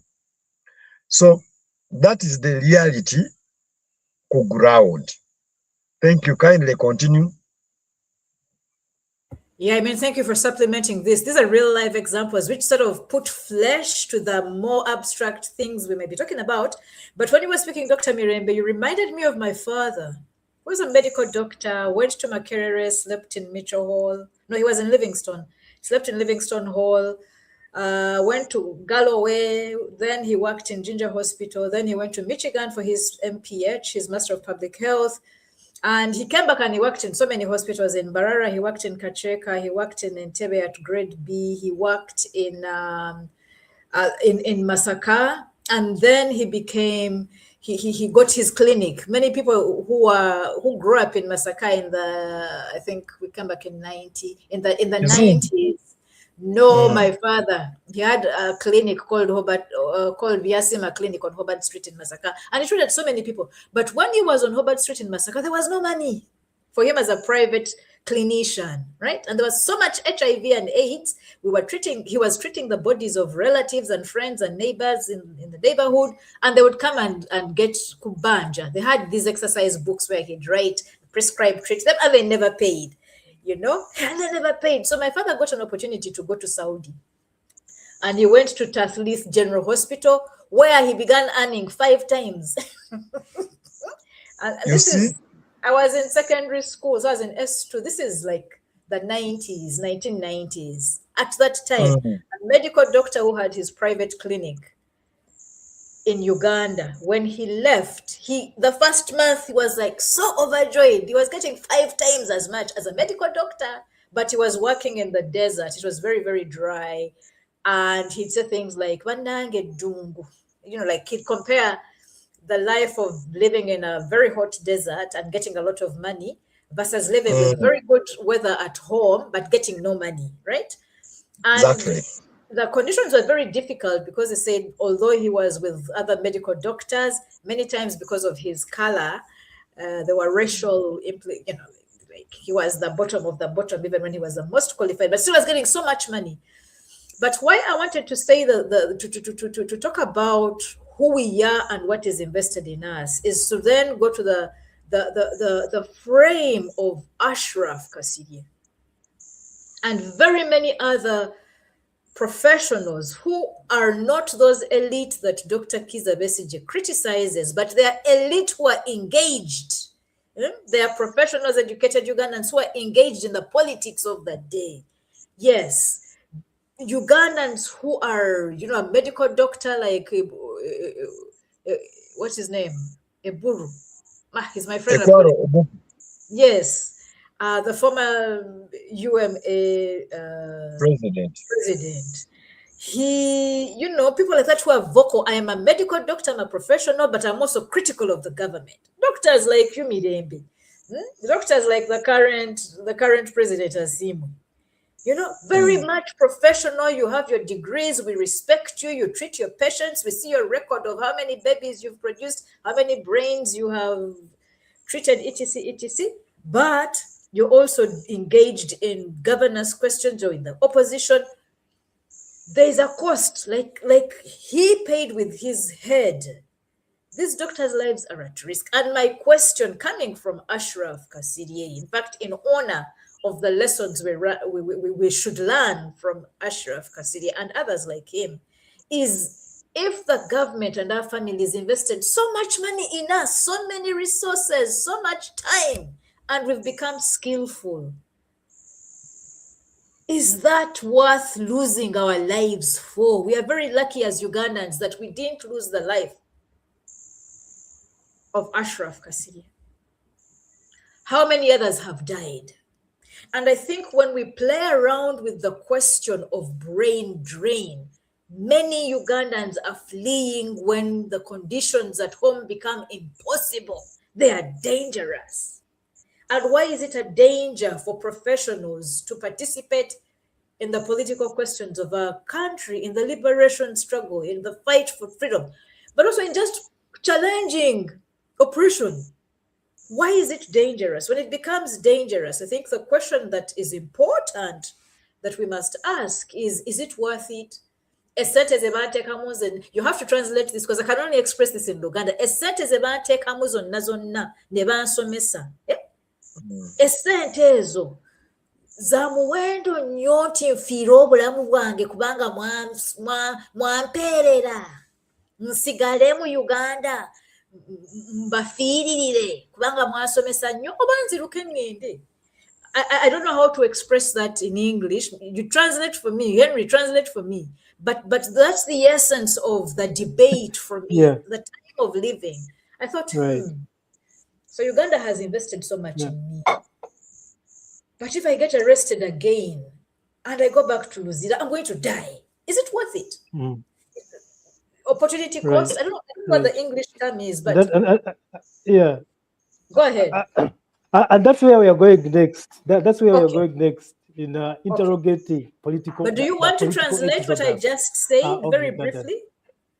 So very briefly, what Stella is trying to make sense of is whether the financial investment that the government put in her as a student, as a researcher, as an educator, as a poet in Uganda, whether that investment is worth her life when she chooses to stay in Uganda, knowing very well that her staying in Uganda will lead her into jail again because she has a critical mind that points out the gaps in how government operates, how institutions are governed by the politicians or the people in power right now. I'm not sure if I've done it justice, but I think that's what I Thank you. feel when you say that. And I want us you did well. You did well. It is a question of is the investment in her worth her life, her risking her life and any form of freedom to continue serving the people until when probably the regime eliminates, the regime incapacitates her to serve anyway. Yet when what happened to, because when we are talking about these professionals, we are also talking about people like Lukwago. Lukwago went through similar, Council Lukwago went through similar circumstances. He was educated by both his family and government, because he went to Makerere on government sponsorship as well. And when we see where he has ended up for using his brain to defend the defenseless, when we see him in the basement right now, when we see him being treated as someone insignificant on Uganda's political landscape, I think that's the question you're asking. Is that worth it? As I choose to serve the people of Uganda. And I want us to, as we delve into the conversation of the political exodus in Uganda, I want us to step back a little bit and look at your initial days in exile, Dr. Stella, and what you are working on. I think I want to remind people one of the books that you wrote by playing this video. And then I want us to start from there after the video and interrogate further what happens to a nation when exile becomes part of its political vocabulary. And of course, that is the question that I can elaborate more around, but first let me play this video. Women shall no longer wait for timid men to fight for the liberation of Uganda. We pack missiles in our pens and grenades in our mouths and shoot our troops at the dictatorship. Stella Nyanzi can finally relax. For years, the Ugandan activist and poet was politically persecuted in her homeland. Now she's found refuge in Germany Is it me not hearing through or a no one Writers is in talking? Exile program run by Writers Association, PEN. What needs to be said to dictatorships can be said, Hello? and nobody will kill me. My body won't be beaten down, and that is what freedom means, that those of us who have voice and privilege can use these voices and privilege without being penalized for doing this, and this is important. Nyanzi is a harsh critic of Ugandan President Yoweri Museveni, who has ruled the East African country for 35 years. Stop oppressing Ugandans, Yoweri Museveni, go! Nyanzi was arrested and put on trial for the first time in 2017. She'd accused the president of breaking his election promise to provide free feminine hygiene products. In Uganda, girls and young women often can't afford hygiene products. They're then too ashamed to go to school and miss out on their education. After reneging on his promise, Nyanzi called the president a pair of buttocks and his wife the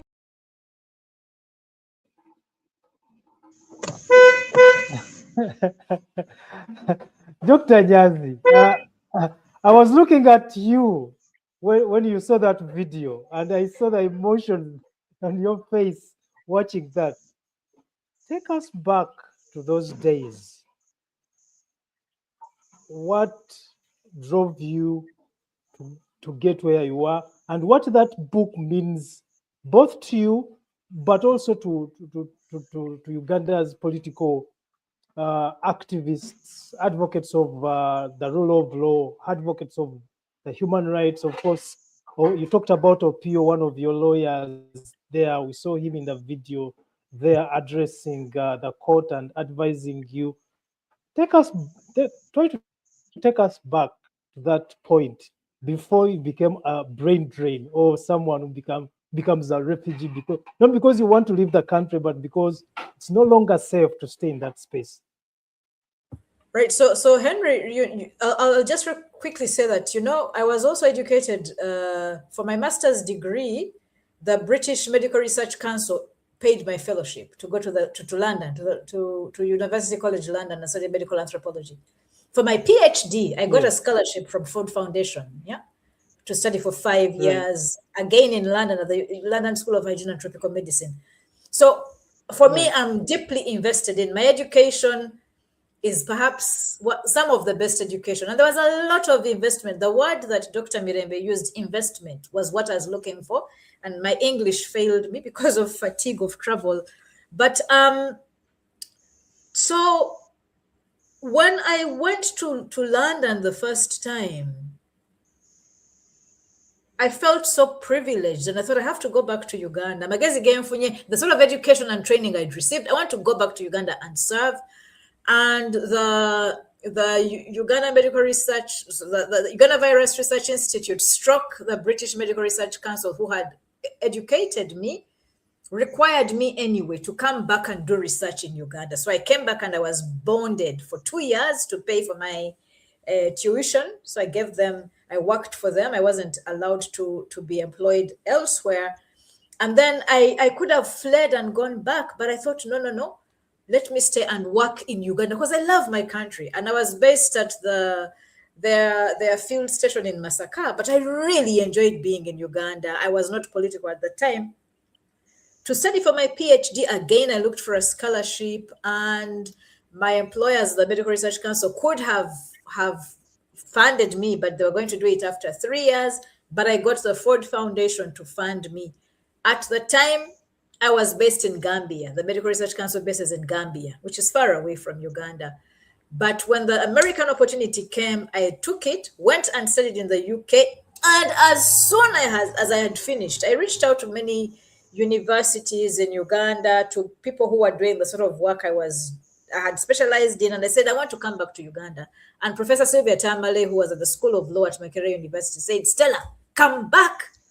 That degree that you studied is going to help us very much, because right now in our country, we have a law that's going to pass and nobody really understands the methods required to study these things of sex and sexuality. You come to the School of Law and be my research assistant. So although I had a PhD, I came and humbled myself, and I sat in Sylvia Tamale's research project for a year and a half, helping her on her book as I was writing my own research project, and I was looking for jobs at Makerere University. And I was very lucky. I went to MISA, right?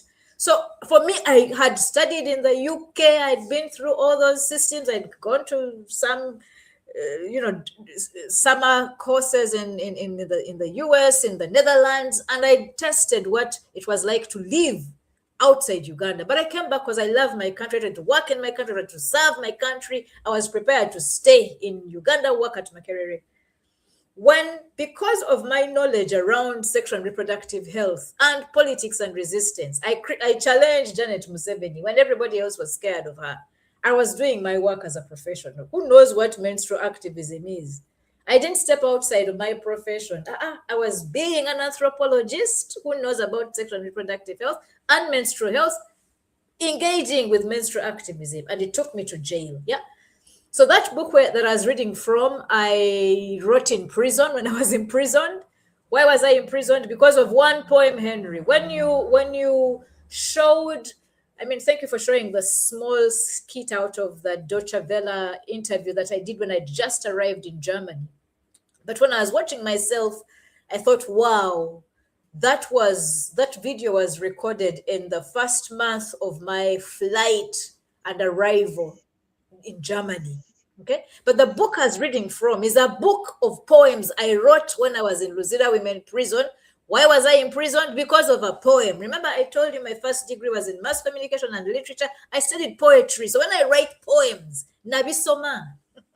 Maybe that's why my poetry can provoke anger in particular people. I studied poetry at Makerere University. I studied poetry in Gayaza High School. But in terms of answering your question about what flight means, yeah? For me, in addition to that question around investment, the opportunity cost investment versus my life, yeah? There's also the quest for freedom. What does it mean to be free? To be free, just to be free, Henry, to be free. I haven't made money in Germany. No. I think I was making a lot more money when I was in Uganda. I was developing much faster. Okay? I became a landlady in Uganda. I can never be a landlady. Well, I could, but in Germany, I will never have the property that I own at home. But I can't be at home because there's no freedom for me. The minute I open my mouth and write a poem criticizing the failures of government, if I do a good job, I will go to jail. If Counsel Lukwago defends his client, Kizza Besigye, and he does a good job, Lukwago will go to jail. Why did Lukwago get abducted? He was taking court summons to Muhoozi Kainerugaba, and he was abducted. He was doing his job as a lawyer. That is why Lukwago was abducted and is now in jail, right? So in terms of what freedom means for those of us who flee because of freedom and we stay with poor conditions in the West, I eat. People say in Germany, we eat well, we travel by train, But the quality of life I had in Uganda was much better. But there was no freedom.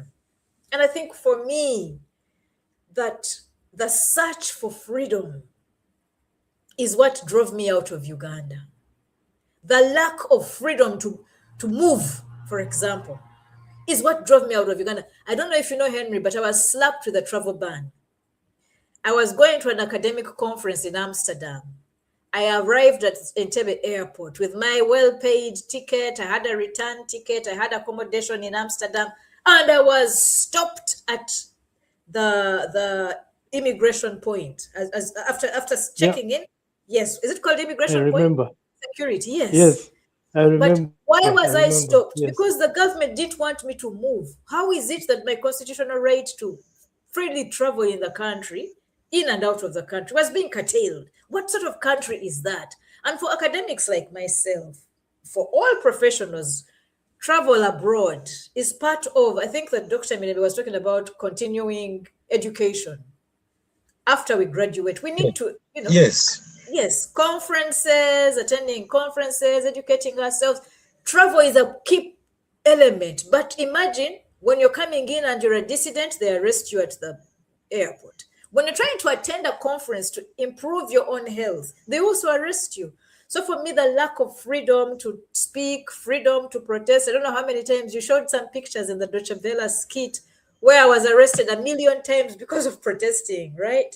Very similar to the intern doctors who were arrested simply because they were protesting against no work, no pay policies. And I think for me that the lack of freedom in Uganda suffocated me, became suffocating. And just the small freedom I breathe in Germany forces me to stay here until conditions become better. And so I understand why Semujunganda, I'm going to land on this one. I understand why Semujunganda, Honorable Ibrahim Semujunganda, former member of parliament, who was very critical in parliament. I understand why Semujunganda fled from Uganda, and after he finished Umrah, he decided, I'm not going back to Uganda until conditions are better. I understand fully, because imagine if Semujunganda opens his mouth to say the things he was saying as a member of parliament after losing his position as a member of parliament. What will happen to him? You know? I mean, thank you for sharing Kasweria Silukwago's pictures. And you're showing them after his head has been shaved, and we don't see the gray hair. Some of the more shocking pictures are pictures of Erias Lukwago looking so aged, like the pain. He's an ill man, you know, the medical records are there. But I deliberately didn't want to share those pictures. Thank you for your ethical choice of what pictures. But then as I learned, so Semujunganda left, but then I also want to mention people like Nana Mwafrika, who also fled. These are people who have been active in politics. When they no longer have political platforms, all the work they were doing becomes centers of target because of the lack of freedom. And it's a question about freedom for political exiles, the lack of freedom to continue being a political dissident, a political challenger, a political critique. It's dangerous under Muhoozi, much more than it's ever been under Yoweri Museveni Kaguta. So for me, Germany means I'm free. Yes, that's Ibrahim Semujunganda. And I think so far there are people who left after him. I think Aaron Kiza left after Semujunganda left. We know, for example, that Winnie Kiza, also former leader of opposition, fled from Uganda, right? So the political leaders of our political parties, I mean, even Chagulanyi is perhaps the leading political party leader in Uganda that exists. Imagine the lack of freedom he had. He wasn't even free to go home. His home was raided. His home was surrounded. So I think for me that I would rather stay in a small, ugly flat in Germany where I have some freedom to continue doing my work as a critic of government than come home to the big lusukus that we have, the huge property that my parents left me and my siblings can wait until I have some freedom to be a human being in my home country. So yeah, I haven't answered your question, but yeah, those are some of my thoughts on it. Well, thank you so much. It's 1:05 right now, and I want us to see how best we can wrap up this conversation without taking a lot of time. So, Dr. Mirembe, I'm going to ask you to respond to what Dr. Stella has said, and specifically, I want you to interrogate if authoritarianism creates its own brain drain, and whether by exiling dissent, they are globalizing it. Dr. Mirembe. Yeah, now from what Dr. Stella has already told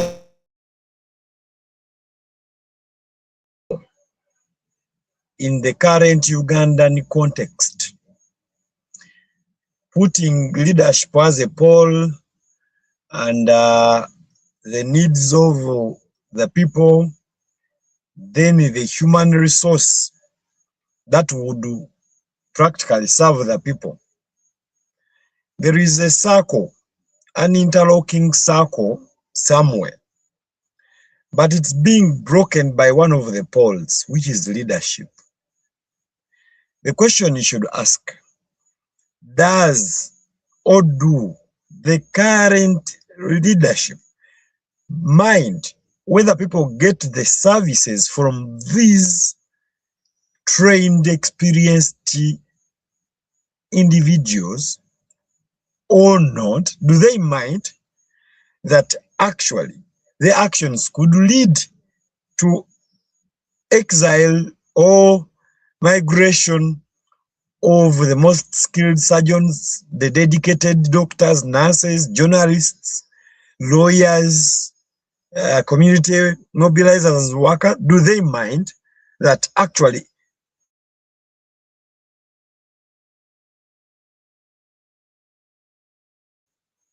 they don't care? So whether we leave, they don't care. Whether we stay, they care when we stay, because they target those who are asking them questions. They are calling them this.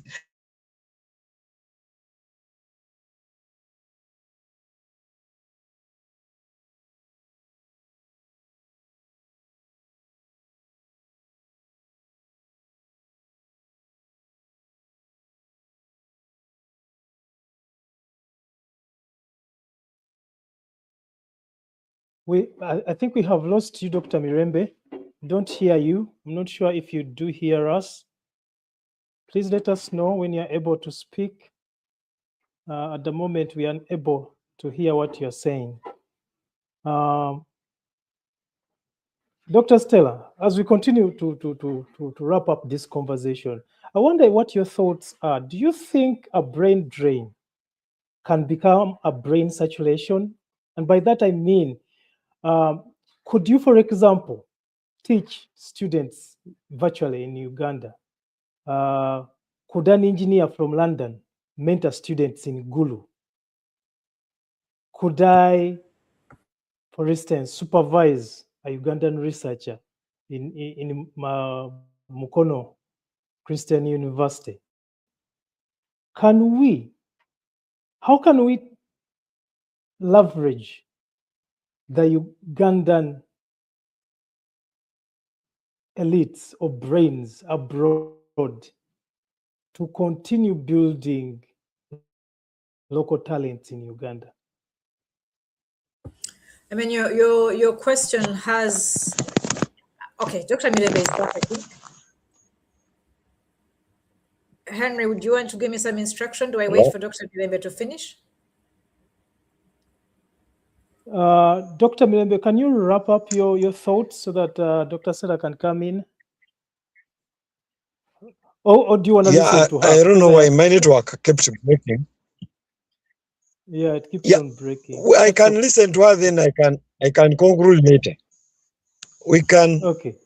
Okay. Yeah. Okay. So I will just I'll be very, very brief in response to your question, and I'll answer it in two parts. One that I want to deal with is the role of diaspora. That living does not mean we left the struggle. There are things we can do. But in terms of the professional work that I was doing, I can answer that question in many ways. My departure from Uganda doesn't mean that the people I was supporting stopped. I still pay school fees, Henry. I departed with my children, right? I pay for my children in Germany, but the children in Uganda that I take care of. I mean, all of us who live in diaspora, who live outside the country and have access to some income, you know what happens. We are supporting children. If we don't have regular dependents whose education we pay for, we are the people who fail. We are the stopgaps. We cover when a school has dismissed a child for failure to pay school fees, or when a parent suddenly dies and there's fundraising. We're the ones who chip in, all of us, all the ones I know. And one doesn't have to be wealthy to become a person who is supporting others who are in school. But in terms of professional oversight, I also want to say that in terms of research, I still I work with researchers who are writing proposals. I do a lot of reviewing of people's papers before they are submitted, because I was doing it anyway. I also visit classes via Zoom. I participate a lot as a lecturer who is invited by lecturers who stayed in Uganda and knew about me and my work. I am a visiting guest researcher in Makerere, in Chambogo, in Mountains of the Moon, at Barara, Lacho, and mainly at university level, but also I visit secondary schools and speak with young girls. Some schools invite me to speak as a singer. Okay. In terms of PhDs, I have examined Ugandan PhDs. It's interesting that they are Ugandans who studied at Makerere, and when they go abroad, when they go to universities all over the world, actually, Japan, India, South Africa, Brazil, the US, I've examined a few, Canada one, the UK two, I'm the Netherlands, I come here as an examiner. And these are usually either Ugandans or East Africans or Africans who need my expertise. So although I left Uganda, I'm still contributing in other ways. But then as an activist, you don't know how many activist things I do. Fueling activism, reviving activism, encouraging activism, sometimes even discouraging activism. But as a liberation struggle, I'm a foot soldier. I'm also a freedom fighter. I'm also a dissident. I'm still in Uganda. My money is in Uganda, working for the struggle, right? My ideas are in Uganda. The boardrooms that happen away, Kizza Besigye was arrested for meeting people and is being charged for treason. Maybe they should have come and arrested Stella Nyazi, because I sit in these spaces. I am actively engaged in discussing ideas with others who want to liberate the country. And we come in peaceful, non-violent approaches, right? But I'm still very much in the country. So in terms of brain drain, what happened was a displacement, an uprooting of Stella Nyazi, the person, and her brain. It is somewhere. Other people are gaining. The students in German classes that I talk to are benefiting. As a poet, the poets that I participate with are benefiting. But Uganda Poetry Society still reaches out to me. This year, I was one of 6 judges of their poetry competition they have annually. I still do things with the poets in the country, but so you're talking about saturation. That's important. It's happening. You gave me 2 minutes. I've taken 4, and I'm going to take 1 last minute, please. Actually, I'm going to ask you a follow-up. I'm going to ask you a follow-up question, but so let me land on this, and then you ask me your follow-up, yeah? Because I will forget it. The most important thing for me, and I'm saying this because maybe I am the only exile and refugee. I don't know what your status is, Henry, but me, I'm an exile. I'm a refugee as well. And I belong to the opposition in Uganda, and I'm a freedom fighter. I want to debunk the fear of exile, the shame. People are embarrassed and ashamed. They have been told you defected from the struggle. You're a betrayer. You ran away. You train at Tugamba. Right? And there is a shame about being an exile. But I want to actually challenge this and say that Exile is another front line. It's a battlefield. And right now, when there is not a lot of innovation and freedom to go to the streets in Uganda, there's not a lot of freedom to get fundraising for military drills, there's not a lot of freedom to do things of resistance in the country. The new frontier may be Exile. And so I tell my comrades, when you get out and you arrive and you're like, you're certain in your mind you're not going home, declare and say, I'm an exile. I left the country because I was persecuted.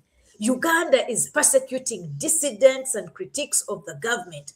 I have come to re-engage in the struggle for liberation in exile. I have not come to die. I have not defected. I have not sold out. I have retreated to re-strategize, to participate in new ways, to fan a flame. Zize kuwujja kasigirika situlago gandi mu exile. So we should stop demeaning and what's the word? Shaming people about fleeing, because as I've always said from 2021, when I first went to Nairobi and then came to Germany, a dead gun cannot shoot. A dead soldier cannot fight.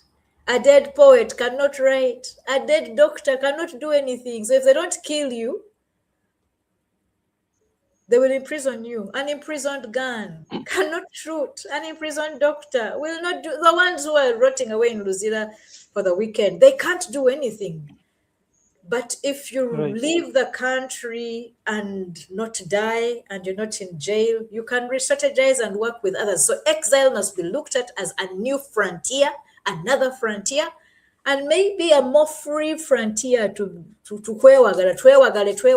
sharpen ourselves so we can come back sharper in terms of being freedom fighters.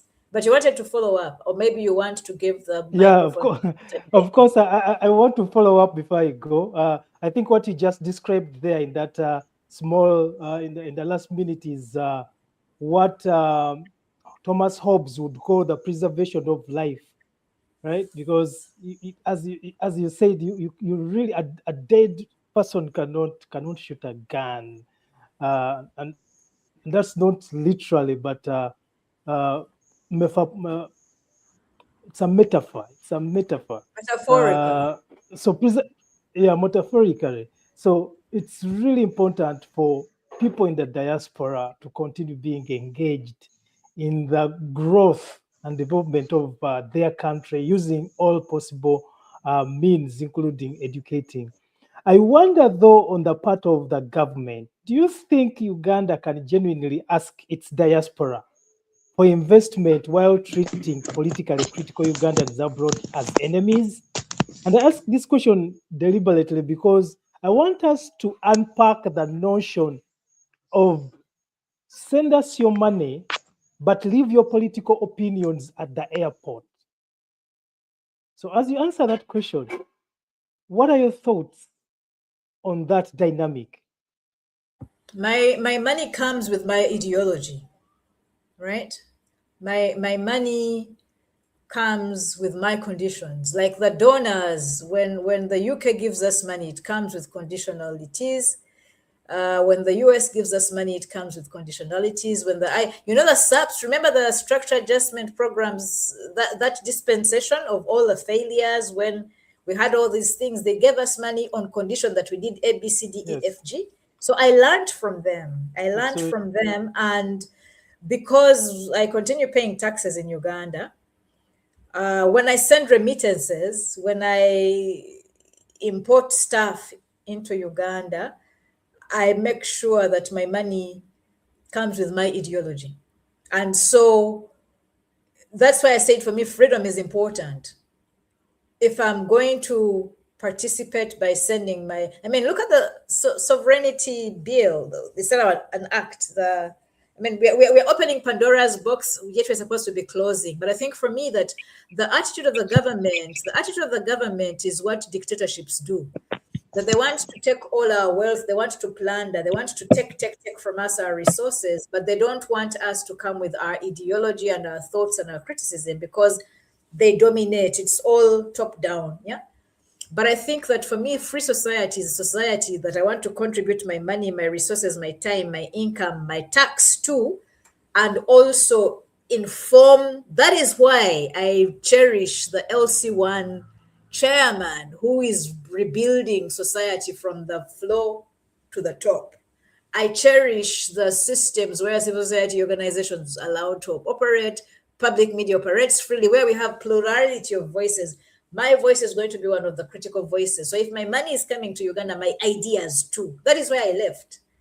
I left so that my ideas about what sort of country I want to have, what sort of society community I want to have, I want those ideas to matter to the government that I chose and I contributed towards choosing. If my ideas don't matter, my money won't stay. So I've answered it from my point to the government. I'm not listening to what the government is saying. The government won't tell me what to do. I will tell the government what to do. That is why I had believed in the ballot. I go to the ballot because I believe I choose the government. And when I participate in governments and elections, I want to be able to tell the government what to do through my representative. That's why I wanted to represent Ugandans, yeah? But in the current dictatorship where they don't want us to speak, I don't want my money to stay. But if my money is coming, that's why I'm saying the resistance is still there. My money comes into that country to ensure that my ideas and my ideology and my criticism comes into the country. Thank you so much, Dr. Stella. Dr. Milembe, as you wrap up, what are your thoughts? I mean, there's a lot of other questions that I have that I haven't delved into, but the time is also not allowing us. And I want to give you an opportunity to have time with your loved ones as well on this Sunday evening. So Dr. Milembe, as you wrap up, what are your thoughts on the idea of the political exodus, exile, and Uganda's brain drain pandemic? Thank you. The pandemic is here, and it is likely to escalate to include even government officials, politicians who have been in the government, including those of NRM actually, those especially who internally ask questions. They think assimile. You see the Theodore Sechikubos of this world are silent, like they are not even present. I don't want to believe that they are silent simply because they want to be silent.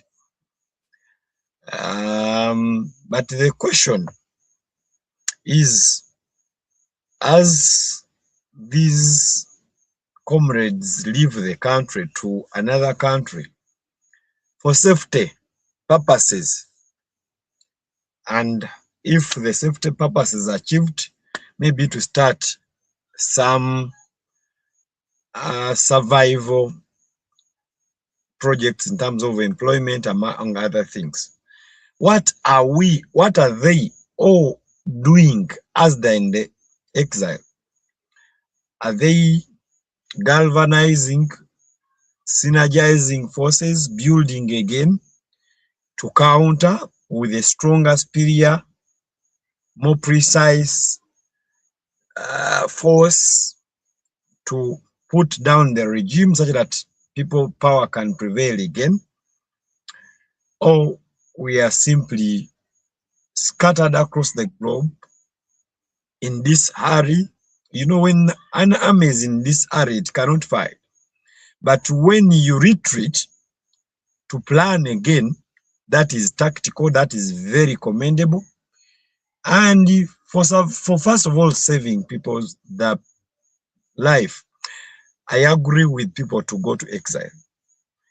And never know soon I'll also be. Things change. But as we go to exile, the colleagues in exile, my question to them, my appeal at the same time to them, is that we need to find a way to plan, synergize, build silently, because the open building seems not to be working. Maybe because the exiles currently happening are associated and they are caused. In association and cause are different things in research.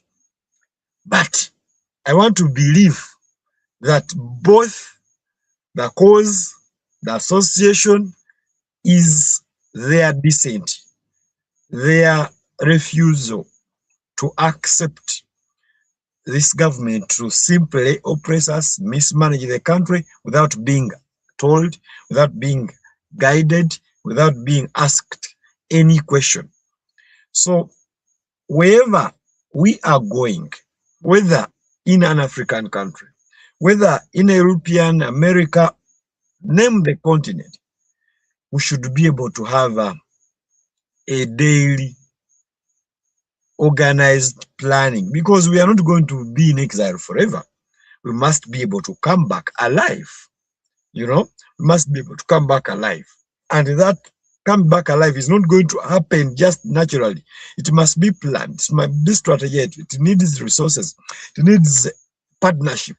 A lot of things needs daily assessment of the strength and the weakness of the regime. And then our own strength and our own weakness, so that we can patch the gaps on our side. Then we can talk about overriding the dictatorship or this regime that has lost touch with people. Please, Henry, let me stop here so that you can play for us our song of Bas Dunia or Mogosema, if you have it. That's what I can say. Thank you so much. Thank you so much, Dr. Mirembe. I don't have the Bas Dunia song yet.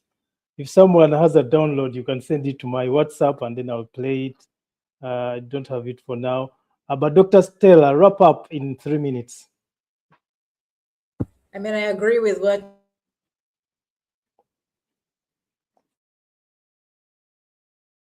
Sorry, I was muted. You are muted. We missed that. Yeah, I was trying to download Basidunia just now, but let me close by agreeing with Dr. Mirembe. I think for me that when I got to Germany, I learned that there's an old migration of Ugandans. People have been fleeing for many years, for decades actually, and when I got here, I was a newbie, a Johnny come lately, and I was shocked by how divided Ugandans in Germany, in Europe, in diaspora are. We are so, especially those of us in the opposition. The last 5 years, I've seen organizing of Ugandans in diaspora in the opposition, and it's very partisan. The diaspora chapters of National Unity Platform are not open to non-NUP members. And so the people power spirit was lost. The people power spirit, which opened up to all members of the liberation struggle who are, regardless of political party, whether you're in NRM, NUP, or any of the other political parties, or non-partisan, people power allowed us to participate. A big failing of the current diaspora organizing in Uganda is it's very, very partisan. And that model will not serve us, because the only way it's going to work is if we are waiting, our next strategy as the liberation struggle, if we are waiting for 2030, 2031, then we can keep organizing the way we are, because our political parties prepare us to produce candidates for the 5 cycles of the elections. And the biggest problem with this fragmented partisan organizing of the resistance in Uganda is that we are going to wait for 2029 and money will be collected again, fundraised from diaspora to make posters, and Chagulanyi will have a poster, PFF will have a poster, and that is not going to help us with the mission of liberating Uganda from a militarized, corrupt, family rule, state, lawless regime. We need to organize in fresh, innovative ways. So I agree with you, Dr. Mirembe, The current model is not serving us. You have your diaspora chapters if you want, but those diaspora chapters are not serving the mission of liberating Uganda if they're partisan, right? We have to find ways of working across our different political parties on the mission of liberating Uganda. Political parties that take us to the ballot are waiting for campaigns in 2030 so we can go to 2031 elections. And that's not serving us. So go and hate me if you want to hate me, but that is the sort of on the ground organizational critique that I have of us. So those of us who don't belong to a political party that has the diaspora organizing of the next step forward, we stay away simply because we don't belong to those political parties. So we have to find fresh ways, innovative ways, creative ways of sitting in diaspora and coming together. It's good that different parties now have different leaders who are outside. It can no longer be about Bobby Wine. It has to be about Bobby Wine and all the other leaders of different political parties and those who don't belong to political parties coming together. So the current model of diaspora conferences and diaspora boat cruises is not serving the mission of liberating Uganda. That is very critical, but that is what I'm known to do, Henry. It's terrible that we are ending the discussion on that note, but maybe if we end it on that note, we can have another panel discussion where we talk about how diaspora will reorganize itself. But I think more urgently, as I land, I want to wish the Uganda Medical Association and all medical professionals in Uganda an amazingly safe week. Beginning tomorrow, we know that our young Turks spent the night on the floors of prisons. They have witnessed one of the most shocking weeks in their lives. Their weekend has been a highlight. They will keep talking about all the rest of their lives going forward. The first night that a professional sleeps in Luzira maximum security prison is a night of rape, and we all live to remember how we got raped through the judicial system of Uganda. But over and beyond the arrest and detention of the young medical interns, I salute the leadership of the Medical Association of Uganda. You have a huge task ahead of you, and we put our weight behind you. We will amplify your struggle, but you have to offer leadership that's united. You have to offer direction that's united, because Uganda needs our doctors to stand strong and stand and fight for your right to a dignified pay, and the establishment of a new order that rejects policies that do not work for our professionals. Mothers who give birth in Ugandan hospitals depend on your services as medical doctors, as interns, as different health professionals.